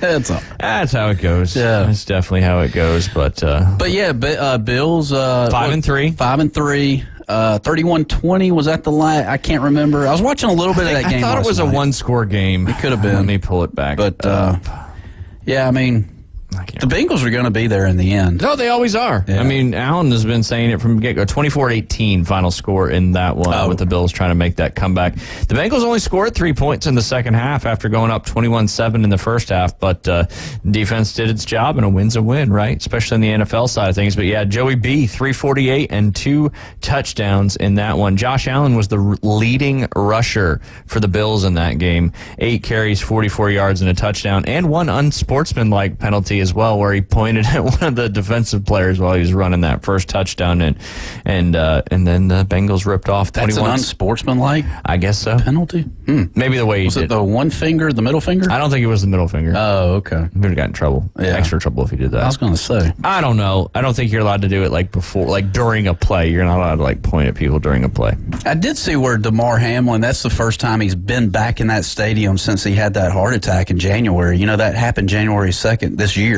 And I guess he was just, chilling on the sidelines. But, I heard the story about how, I guess, the Bengals and the Buffalo Bills medical staff came together. No, they saved his life. Yeah. They brought him back. But they made a thing of it. Oh, yeah. And they went out to dinner Saturday night. And, I mean, it was pretty cool. They won an SB2 and all that stuff, too, which was pretty cool. Yeah. I think the entire training and medical staff for both teams won an SB back when the ESPN did their SB awards as well. But, yeah, I mean, man, if you're betting futures, I'd drop a couple bucks on the Bengals, that's for sure. Yeah, absolutely. That pick, I think David Hayes in our preseason pick'ems there ended up, he said, nope, not David. Who was it? No, I thought you had the Bengals. I thought somebody had the Bengals going all the way, but he had Niners Chiefs. You've got Bills Cowboys, and then I've got Niners Ravens. Although the Ravens are trending in the right direction. Are we all still in it? Perhaps there's no playoffs yet, so we're all still nobody's been eliminated from the playoffs yet. I got you. You had the you had the Bengals winning the North, the Jags winning the South, the Bills winning the East, and the Raiders winning the NFC West. Although they got a big victory after firing their head coach and general manager, they kind of look like a different team out there. Jimmy G gets benched, and then Aiden O'Connell has a great game. Jimmy G just he can't win for losing. No, that's he for sure. can't. But we got to take a break. Jay Henley, you're listening to the Inside Drive. Don't forget, coming up at 12:40 will be your chance to win a pair of tickets to the UF FSU game coming up on the 25th. You're listening to the Inside Drive. We'll be right back. ESPN, Northwest Florida is your home for Mosley Dolphin football. The rivalries are back. Listen to every game right here with play-by-play in ultra-high fidelity. Mosley Dolphin football on ESPN, Northwest Florida is presented by Panama City Toyota, Orthopedic Specialists, Ellis Agency Insurance, Barbaritos, Southwestern Grill and Cantina, Culligan Water, Chapman Wealth Management, and Gulf Coast Aquarium. Your authorized Seachem and Zoomed dealer. Good afternoon. This is Joanna with your latest forecast on ESPN Northwest Florida. The rest of the day, mostly clear and a temperature of 78 with wind 5 to 10 miles per hour out of the west-southwest. Partly cloudy skies tonight, a calm wind and warm near 59. Sunny and 75 tomorrow.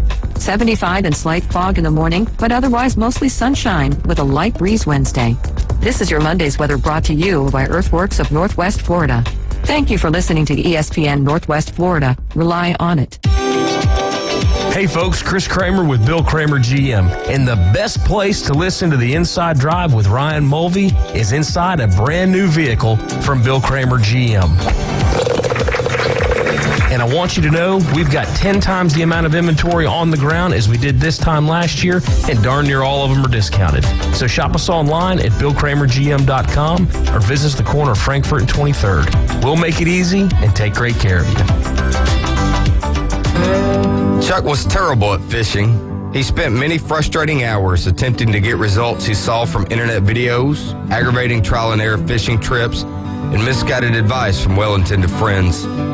Chuck is happy now with his newfound success after he visited Bay Breeze Bait and Tackle, where we keep fishing fun, simple, and successful. See us soon at Bay Breeze Bait and Tackle, located directly off Highway 98 on the west end of Panama City Beach. Back to the Inside Drive with Ryan Mulvey from the Bill Kramer Chevrolet Buick GMC and Kramer Marine Outdoor Studios. It's alive! Look alive! We're alive! On ESPN Northwest Florida. And welcome back. You're listening to the Inside Drive live here on ESPN Northwest Florida.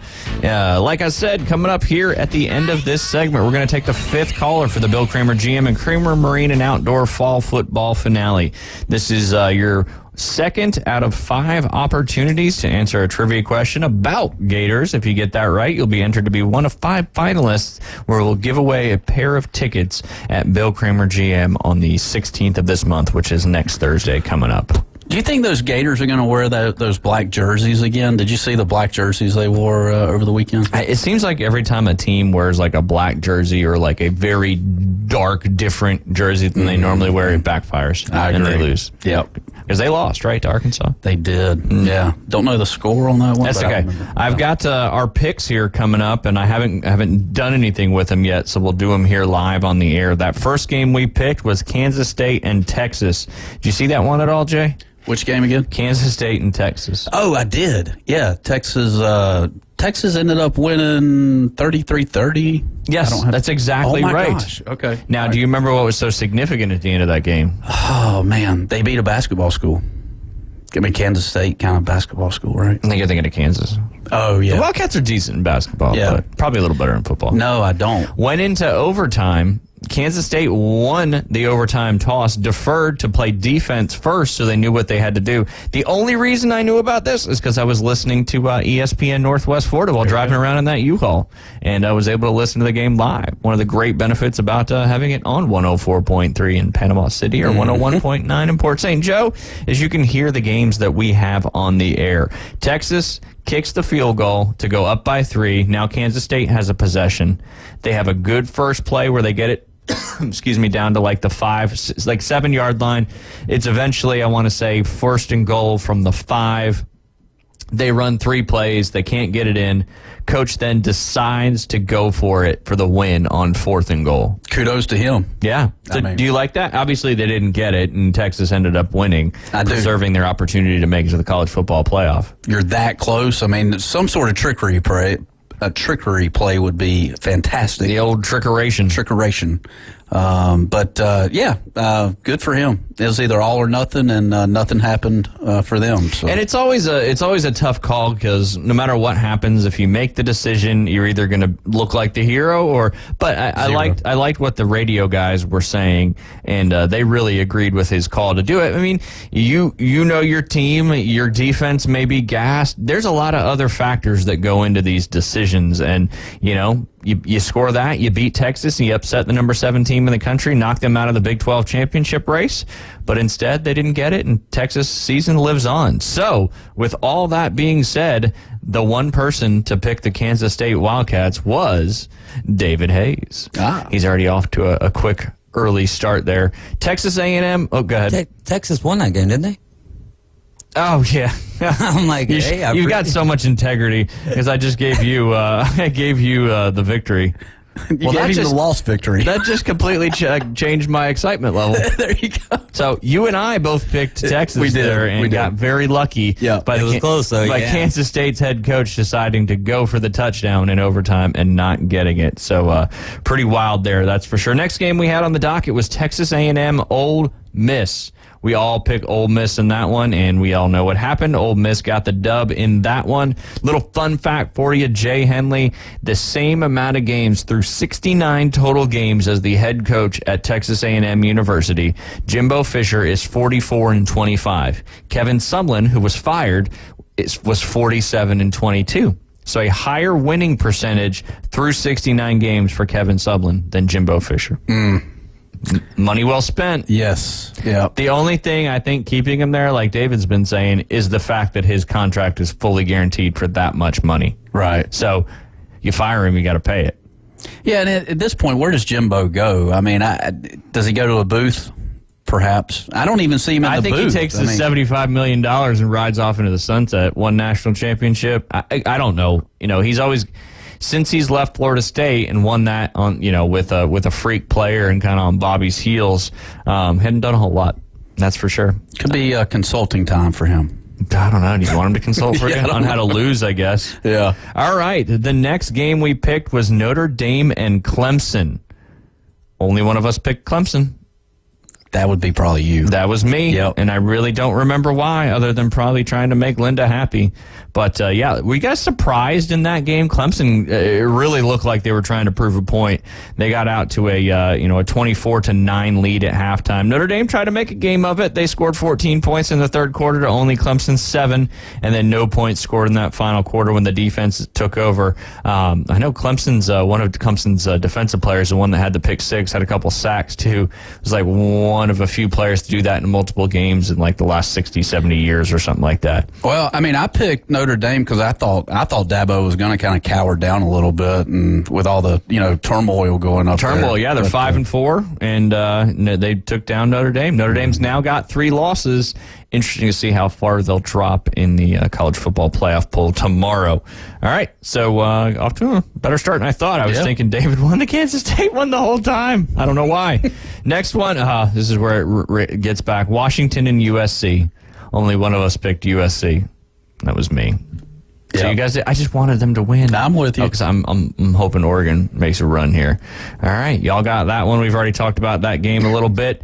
And then only one person picked LSU in the LSU-Alabama. Who was that? That would be me, Ryan. That was you. You did not get the dub in that one. Me and David Hayes got that one in Alabama. David, what was your thoughts on Alabama in that second half? Defense really showed up and took Jalen Daniels out of the game and kind of cruised the rest of it. They got that consistency about getting quarterbacks out of the game. I'm curious as to how you guys feel about the targeting. I mean, I don't think it obviously wouldn't even change any of the game at all. No, and it stinks for Jaden Daniels because he played his tail off there. I think I would have liked to see them throw a flag.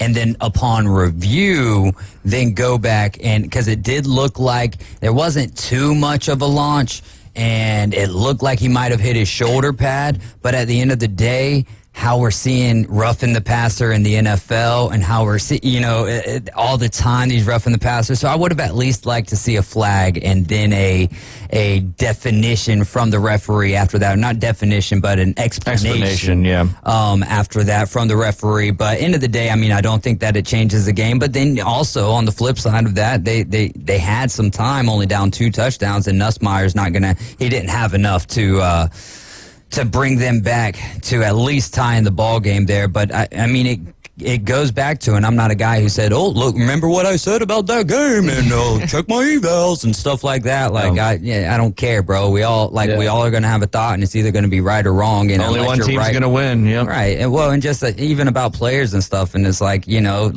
right. So I talked about Tyson Bagent or whatever, and he made it to the league and is starting for the Bears. But it's not like he's all that good right now, anyways. You know what I mean? So my evals are trash. How about that? But no. It goes back to Jalen Milroe getting in the run game. Yeah. I mean, him. Oh, 100%. Dude, I mean, what was it? 4 touchdowns. Just absolutely impressive. The confidence, the growth, the progression. He's just a sophomore, too, which I think every time that I remember that, I'm like, wow. Like, I forget that all the time. As a freshman, he was playing a little bit last year, and I'm sitting here, he's inconsistent. Well, I don't know. That accuracy's starting to show. I love his when he gets out of the pocket and hits him with that little pump fake and then is able to go from there. So, man, a lot on Jalen Milroe. Kevin Steele with a great defensive game plan, man. And it really does stink that Jaden Daniels got injured because that game could have came a little bit closer down to the wire. But here's the thing. You can watch that first half. You can watch every single first half of Alabama football this year. And outside of the lone game in Texas, which who knows how that game goes if it's played here, but that's a what if. Doesn't really matter. They're really good in the second half. Yeah. And what does that kind of go to show? Great coaches make second half adjustments. You can have that game plan all day long, and this is a good lesson for life. You can have a game plan, you can have a plan all day long and try to adhere to that, but when it doesn't go the way that you were planning for, then you need to be able to adjust. Yeah. And that's a tough thing to do. I mean, and I love seeing the post-game interviews, too, because, you always... right. Saban and Milroe, I mean, you kind of see that, to me, it looks like Saban's really starting to trust him a lot more, and you can kind of see that in the post-game interviews, I mean, with the body language and, kind of them talking back and forth, so... Alabama, man, they could be a test here in the next few weeks. That's for sure for Georgia. Yeah, if you guys make it. Yeah. Oh, you think? No, you'll make it. Because even if you were to lose one, who else is gonna? Who in the East is not lost one? Is this week? We'll start kind of wrapping some things up. There'll be some must ends, right? Well, the Florida State they clinched the ACC championship after beating Pitt this weekend. Oh, cool, very cool. Yeah. All right. But yeah, I'll pull up the standings here real quick, but I don't even think there's a shot. No, there's not. Another team. If Georgia beats Ole Miss this week, then they're going to be in the East. And I would say if Alabama beats Kentucky, then they'll be in the West. So you'll know what the SEC. No, if Alabama beats Kentucky, then that's it. That's a wrap. Right. Yeah. The only other team that really has an opportunity now, because with LSU, that's their second SEC loss. So with Alabama having the win over LSU, Alabama would have to lose to Kentucky and to Auburn. Yeah, they could lose to Auburn and still make it. Ole Miss would be the only team that could jump them, and Ole Miss would have to beat Georgia. Because if Ole Miss loses to Georgia, that's 2 conference losses. Then that's all she wrote. Yep. Gotcha. So then if Georgia beats Ole Miss and Alabama beats Kentucky, like David just said, they'll both be 7-0 in the conference, and the next team will be on the East side. It's a disaster. So yeah, nobody's even going to touch them. Missouri's closest and Tennessee's closest, both at 3-2. So Georgia would have to lose 2 conference games, which I don't even know if they have 2 conference games left. It should have. Yeah, Ole Miss and Tennessee. Yeah. Ole Miss and Tennessee. Yeah. And Tennessee's 3-2. But no, it's not going to happen. The Alabama's if Ole Miss loses to Georgia, that's Alabama's in. Yeah. There you go. And in the first few weeks of the season, everybody's like, "Oh, Alabama's down," and that's just patience. It is patience. People, each week it's like NFL football. You lose a lot more in the NFL, but well, I mean, Alabama, it's like having $3 million in your pocket, and basically, somebody grabs $100,000 of it. It's like, no, chill out. Everything. You got $3 million. You got national championships, right? So, I mean, it's all good. It's all good. There you go. Whew. I'm looking at these 5 NFL picks that we can do real quick, and David has a couple advantages there. Whew. Dang, he was 5 for 5 on NFL. Man, where's that parlay at when you need it? Right? First was Dolphins-Chiefs. You and me picked the Dolphins. He picked the Chiefs. He got that one. Did you also see the stat there on the Dolphins? I'm sure you did. It's been floating around. That they're 6-0 against teams with a losing record, but when they play teams with a winning record, they're 0-3. So they're the Dolphins, yeah, right? the Dolphins are. Yeah. They're very talented, but they still got to find ways to win the big game, which is kind of what Alan was saying when we were capping this game. They just can't beat teams. And they tried. They come back, but ifs and buts, candies and nuts, you still got to win the game. All three of us picked the Ravens over the Seahawks. Very dominant performance. Maybe a little shocking on how the offense didn't move the ball, but I think Geno had a couple picks in that one, and Niners are back in first place at the NFC West again. There you go. There you go, with a big game coming up. All three of us took the Ravens. All three of us took the Texans. We've already talked about C.J. Stroud, the 470 yards, 5 touchdown passes, and just had a huge monster game. Very back-and-forth game. Not a lot of defense in that one, but the Texans did come out on top. And then the Colts and the Panthers. Why, I'm going back on this. Why on earth did I pick the Panthers? Because they won the week prior. Great. That's a terrible reason to pick a team to win. That's why you picked him, because you said he's got that first win. I think same way with Jay is like he got that first win under his belt. Yeah. Now he kind of go out there and built his confidence up some. Yeah, his confidence to throw 3 picks. It's like making a birdie and it's like going to the next hole and being like, I'm gonna make another birdie. Yeah, and then you make a quad. And you make a quad. All right, so David was the only one that took the Colts in that one. Carolina, the dub, and then Cowboys, Eagles. Even though Dallas tried, they got down there at the end, and then they just started self-destructing. Mm-hmm. Did you see that one? How close that one was on the previous? Where his knee was. Yeah.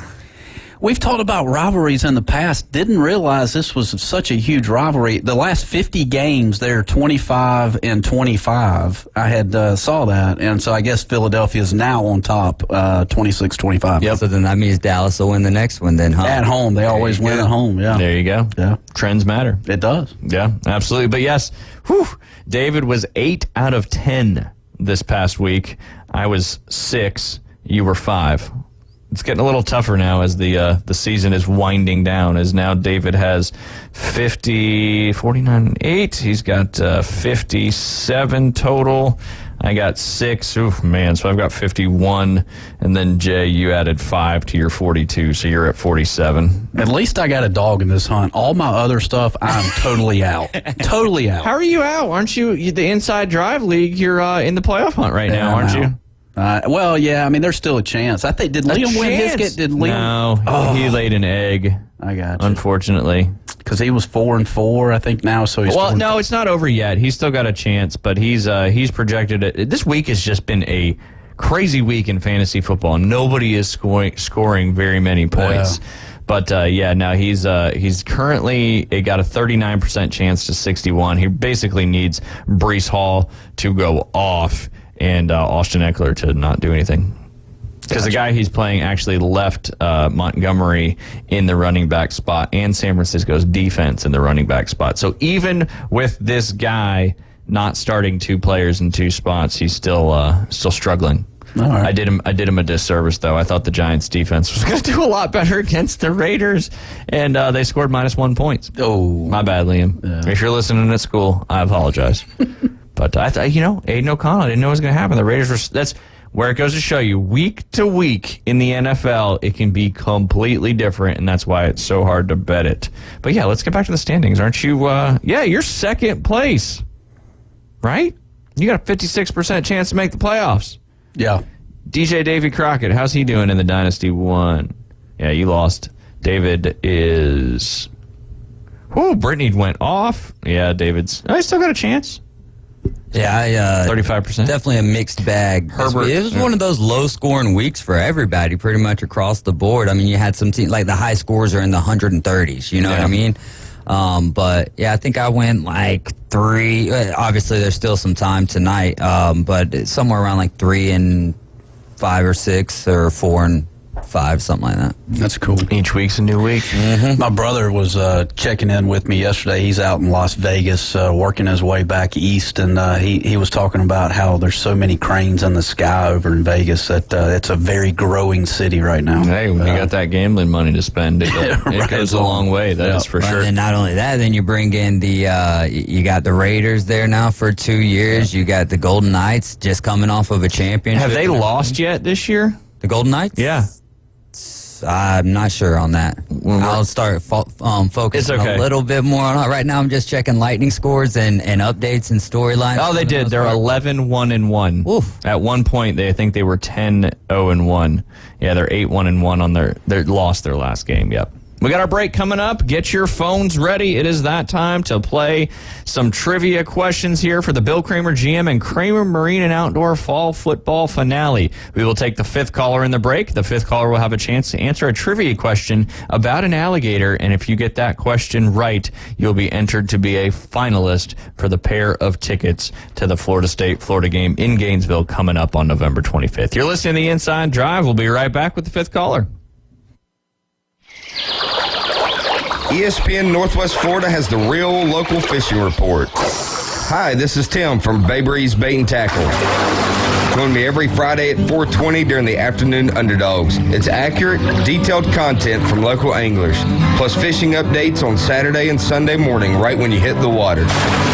Advice and stories from local anglers. Tune into the Bay Breeze Bait and Tackle Fishing Report, exclusively on ESPN Northwest Florida. Golf is a game that should be fun, but to have the most fun, you need to play your best.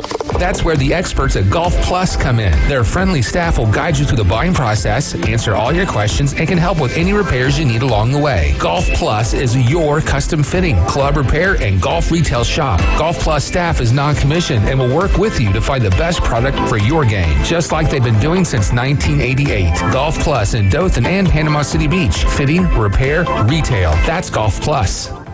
Barbaritos lets you say yes to fresh. If you don't know what to eat or where to get it, well, fret no more. Barbaritos is here to help with its healthy menu, offering 7 meals with less than 500 calories. Barbaritos has lots of healthy options made with farm fresh food.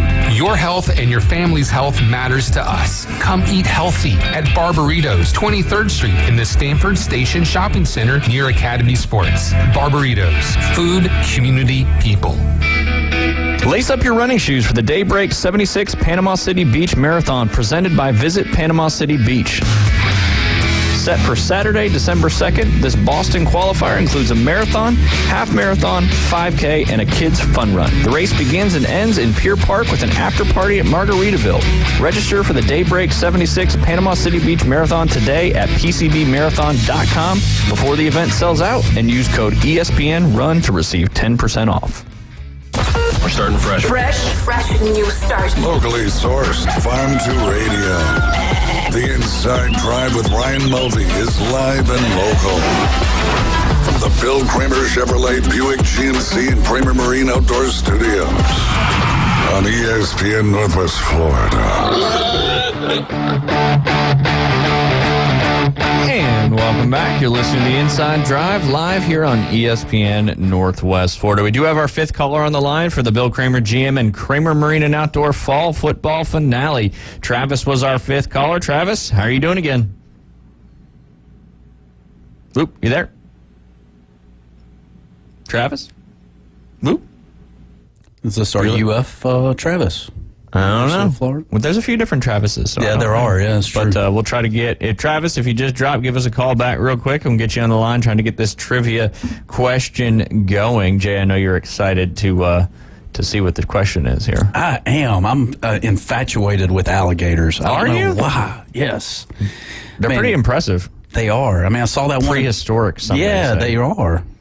They walk slowly, but I hear they run fastly. In a straight line. In a straight line. Absolutely. Some of the high school scores from this past Friday, you had Port St. Joe taking down Bay. That was at Port St. Joe. They finished. All right, we got Travis back. Travis, you there? Yeah, I'm here. Can you hear me? Oh, yes, it's a little robotic a little bit. Sounds like Joanna. It sounds like Joanna a little bit. But that's better for sure. That is better. All right, I'm going to jump right into it. How long can alligators hold their breath? 1 hour, 2 hours, or 3 hours? I'm going to go with 2 hours. That is correct. Oh, good job, Travis. Way to go, Travis. It's a little bit jumbly on the line, but I heard you. I know we have your information, so we will get it. We got you in there, and we'll keep you posted on the contest coming up on the 16th. But you are now one of 2 finalists with 3 more contests to go on the 8th, the 9th, and the 13th. And I know Travis is a huge Florida fan, and I won't ask him about how he felt about the Woo Pig taking down the Florida Gators this weekend. Burn the uniforms. Burn the uniforms. Yes, that's what you said too before. Yep. Hey Travis, yeah, we couldn't hear him very well, but yeah, that's what you asked before. You said, "What do you think about the black uniforms?" That's you got to burn them. Nah, those. I mean, I get They it. look good. They're sweet. Oh, Yeah, man. I love all the different types of uniforms. Yeah. But it just seems to go against, and it's just bad mojo. Yeah, I mean, yeah, because that kicker, I don't think he's missed. No, very much at all. Yeah, and he missed that one. That one really hurt, man. But congratulations to Sam Pittman and the Arkansas Razorbacks, because in the past it's been, they're so hyped during the season, they play pretty good out of the gate, and then they start faltering. Whereas this year it's been still the same hype, KJ Jefferson, all that good stuff, but a slow start, and now they're playing some decent football. Yeah. Absolutely. And Jay, a couple more things about these high schools. I was going to ask you about the college football playoff rankings and what you think, if anything, will change. But North Bay Haven took down Arnold 46-0. Both of their seasons come to an end. Like I said, who did I say before? Port St. Joe beat Bay 35-14, going 6-4 on the season, and they will be playing in the playoffs. They have a first-round bye on their playoff bracket there, so good luck to them in the playoff. 4 teams in our listening area are playing in the playoffs. A couple starting next week, this week, and a couple have byes in the second round. Mariana beat South Walton 26-25. South Walton is still moving into the playoffs, but they got a tough task coming up this next week against Walton, who is 10-0, their neighboring high school there. Bozeman finished with the 10-0 season. Very exciting, beating Rutherford 41-24. Rutherford finished 2-8, but good for Rutherford, kind of trending in the right direction as the season came to a close. So look for them to build into that momentum going into next year. Bozeman will also have that first round bye in the 1A rural, which I'll go over the 1R. I'll go over all those playoff brackets here probably tomorrow. And then last but not least, they played on Tuesday or Thursday, didn't get the dub, but Mosley is the number 8 seed heading to play the team in Gainesville. I can't remember off the top of my head. Buchholz. There you go. I said Buchholz the first time. It makes sense, though. It does. That's what I called him the first couple of times that I saw him, and then someone finally corrected me on it, which I always do appreciate, because if I'm saying something wrong, you want to know. Exactly. Absolutely. But yeah, they're 10-0, man. They've scored over 400 points. And here's the tough thing is I can't give you any type of idea on how good they are or what it is they like to do, because in their stats, that's normally how, okay, this is a pass-heavy team, or this is a run-heavy team, this is a player to watch out for. They've only got like 3 or 4 games recorded of stats. So it's like, oh man, that makes my job a little bit tougher. It doesn't make my job tougher, but I like to have that, idea at least, because most of the time I'm not even sharing that stuff on the air, but just kind of with you guys off the air thoughts, and I have no idea what we're about to be stepping into. Here's the thing. Mosley can play with the chip on their shoulder and see how that works. So I'll say this, looking at the scores from Buchholz, they've got most of their teams that they've played against had losing records, and they haven't really been tested this year, where Mosley's had 2 or 3 tests, meaning they've got 4 losses, but they've had 2 or 3 games this year where it was very close. So if they can, release that warrior in this game, who knows? So it should be a good time down there in Gainesville. Yeah, there you go. And like I said, Bozeman has they're the number 1 seed in their regional quarterfinal section of the 1A rural football state playoff tournament. So they're going to have a bye. They'll face the winner of Jay and Northview at home at Bozeman in the regional semifinal. Holmes County, the number 2 seed in that section as well, will take on the winner of Chipley and Vernon. You've also got Bluntstown's the number 1 seed in their regional quarterfinal section. They'll take on the winner of Sneeds and Cottondale. And as I mentioned earlier, Port St. Joe is the number 2 seed in that part of the regional quarterfinal. They'll take on the winner of Akulla Christian and Wewa Hitchka. So Wewa also playing in the playoffs. Madison County was the number 1 seed in their quarterfinal. They got a first-round bye. They'll take on the winner of Lafayette and Branford. And that kind of sums up all the local teams. Like I said earlier, South Walton's going to take on Walton this Friday night coming up. But, Jay, what do you think? The AP poll still has Georgia 1, Michigan 2, Ohio State 3, and Florida State 4. College football playoff obviously was a little bit different than that. You think anything changes in the college football playoff tomorrow night? I think it stays Ohio the same. State, Georgia, Michigan, Florida State. Yeah, I think it stays the same. I mean, Ohio State. You don't think Georgia jumps Ohio State? I don't know. I mean, the Rutgers were up 7-0 really quick in that game, but Ohio State came back. I think they were up like 9-something. I'm too. telling you again, this is what people don't get when they're not watching Ohio State. I watched a lot of that second half. Look, they got a really good defense. Yeah. Kyle McCord is a good game manager.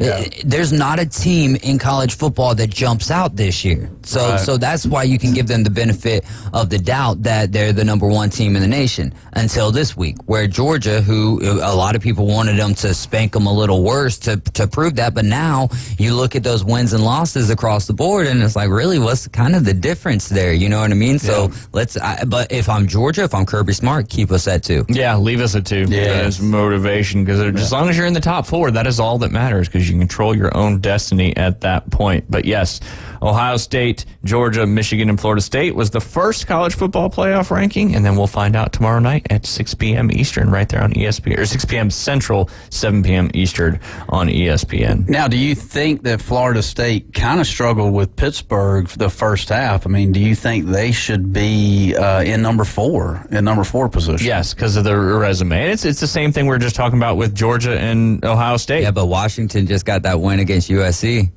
True. Yeah. USC's lost 3 times now, though. They have, but they still had a number next to their name. True story. 20. In the college football playoff ranking, I think the AP was 24. So, but here's my thing with FSU, and we're still in a moment that it doesn't matter. Really, until after the championship weekend, it really doesn't matter. But where you're jockeying for position, in a sense, that's going to matter.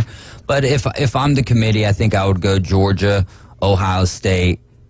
The thing is, you can't discredit Michigan because they've been doing what they've been doing. But if they're going to utilize what they did with the strength of record, strength of schedule to put Ohio State at the top, then you need to do that through and through. So FSU's strength of schedule, strength of record is going to be better than what Michigan's is, and I would imagine that Washington's is as Michigan. So why not go Georgia, Ohio State, Florida State, Washington, Michigan. Yeah. And then Oregon right behind them. Yeah, Washington had beat number 8 Oregon at the time, like David said, number 20 USC at the time, and they've won every game they've played in. Michael Penix looking good, that's for sure. Yeah.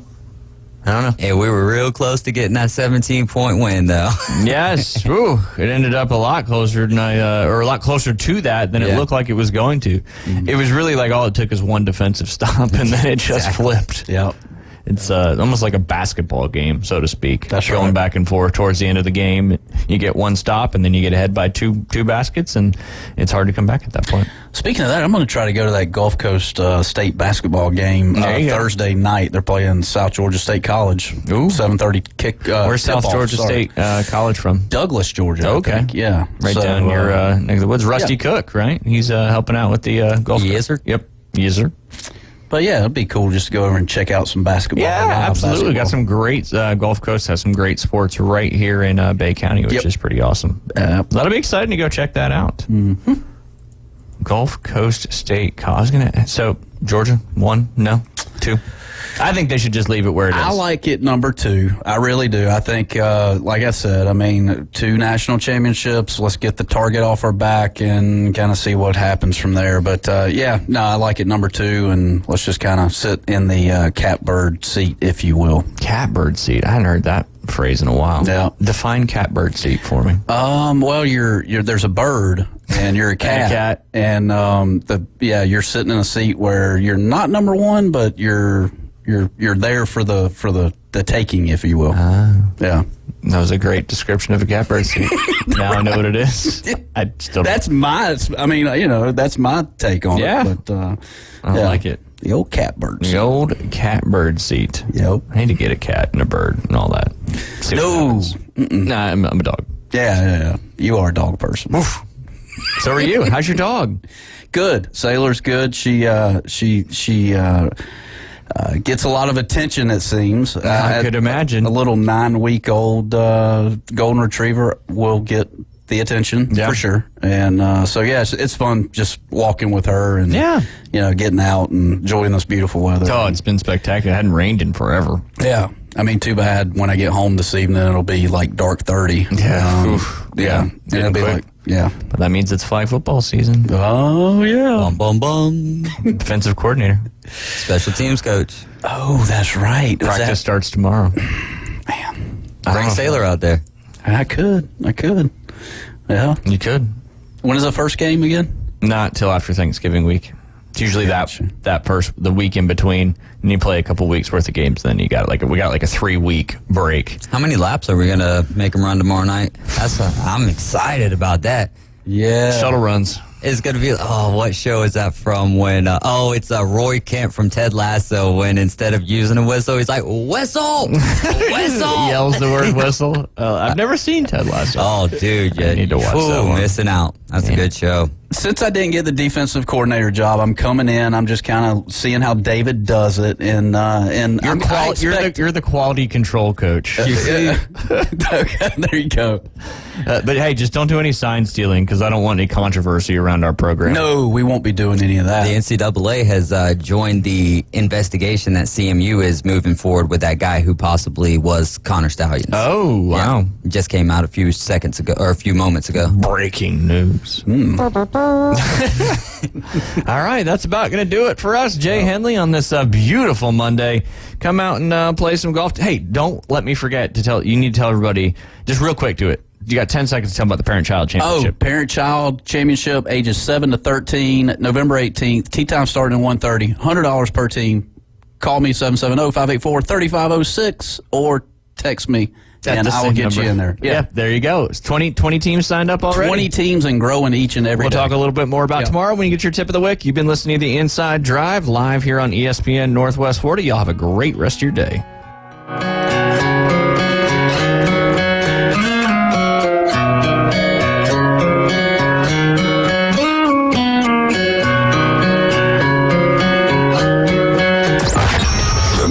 Evolution in Sports Talk Radio. We're back! We're back! On 104.3 ESPN Northwest Florida. The afternoon